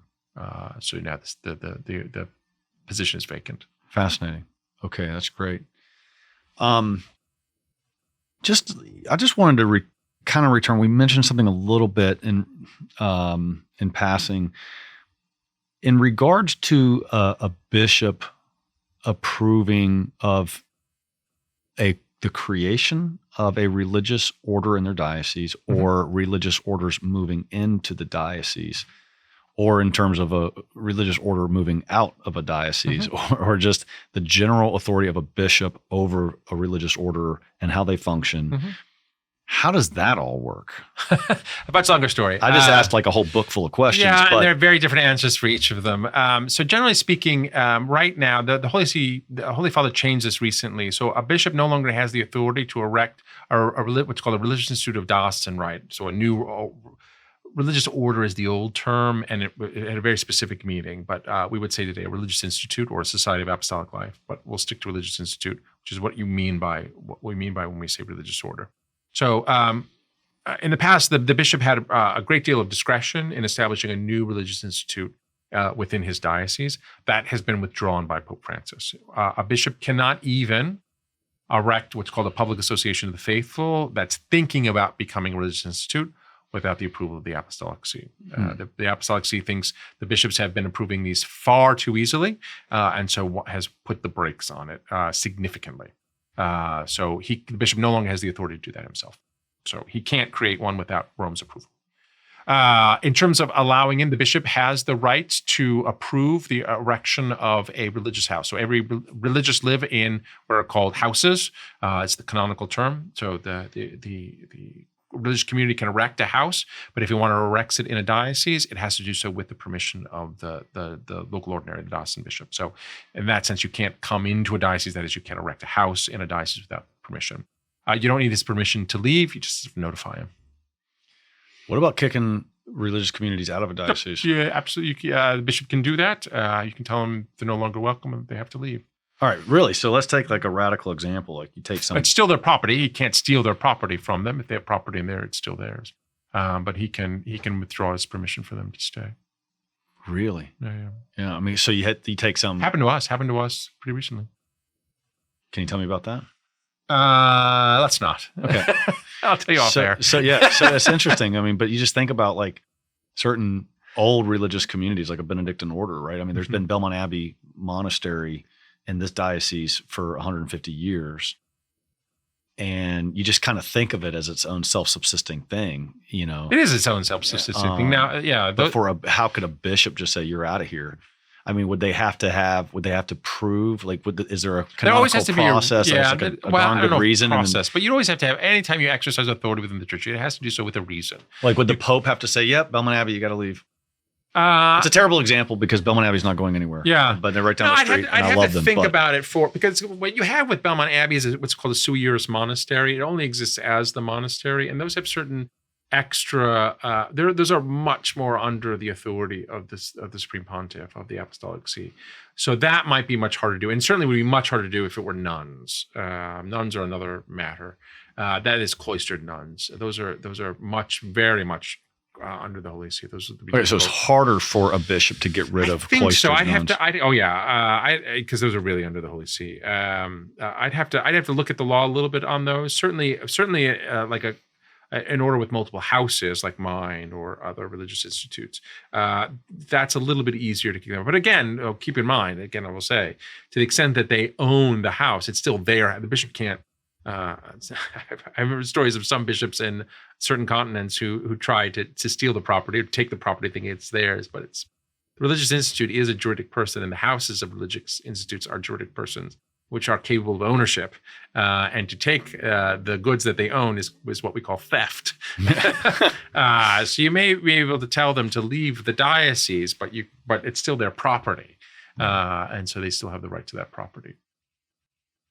We've covered a ton of subjects, just all so fascinating. Your knowledge of this is incredible.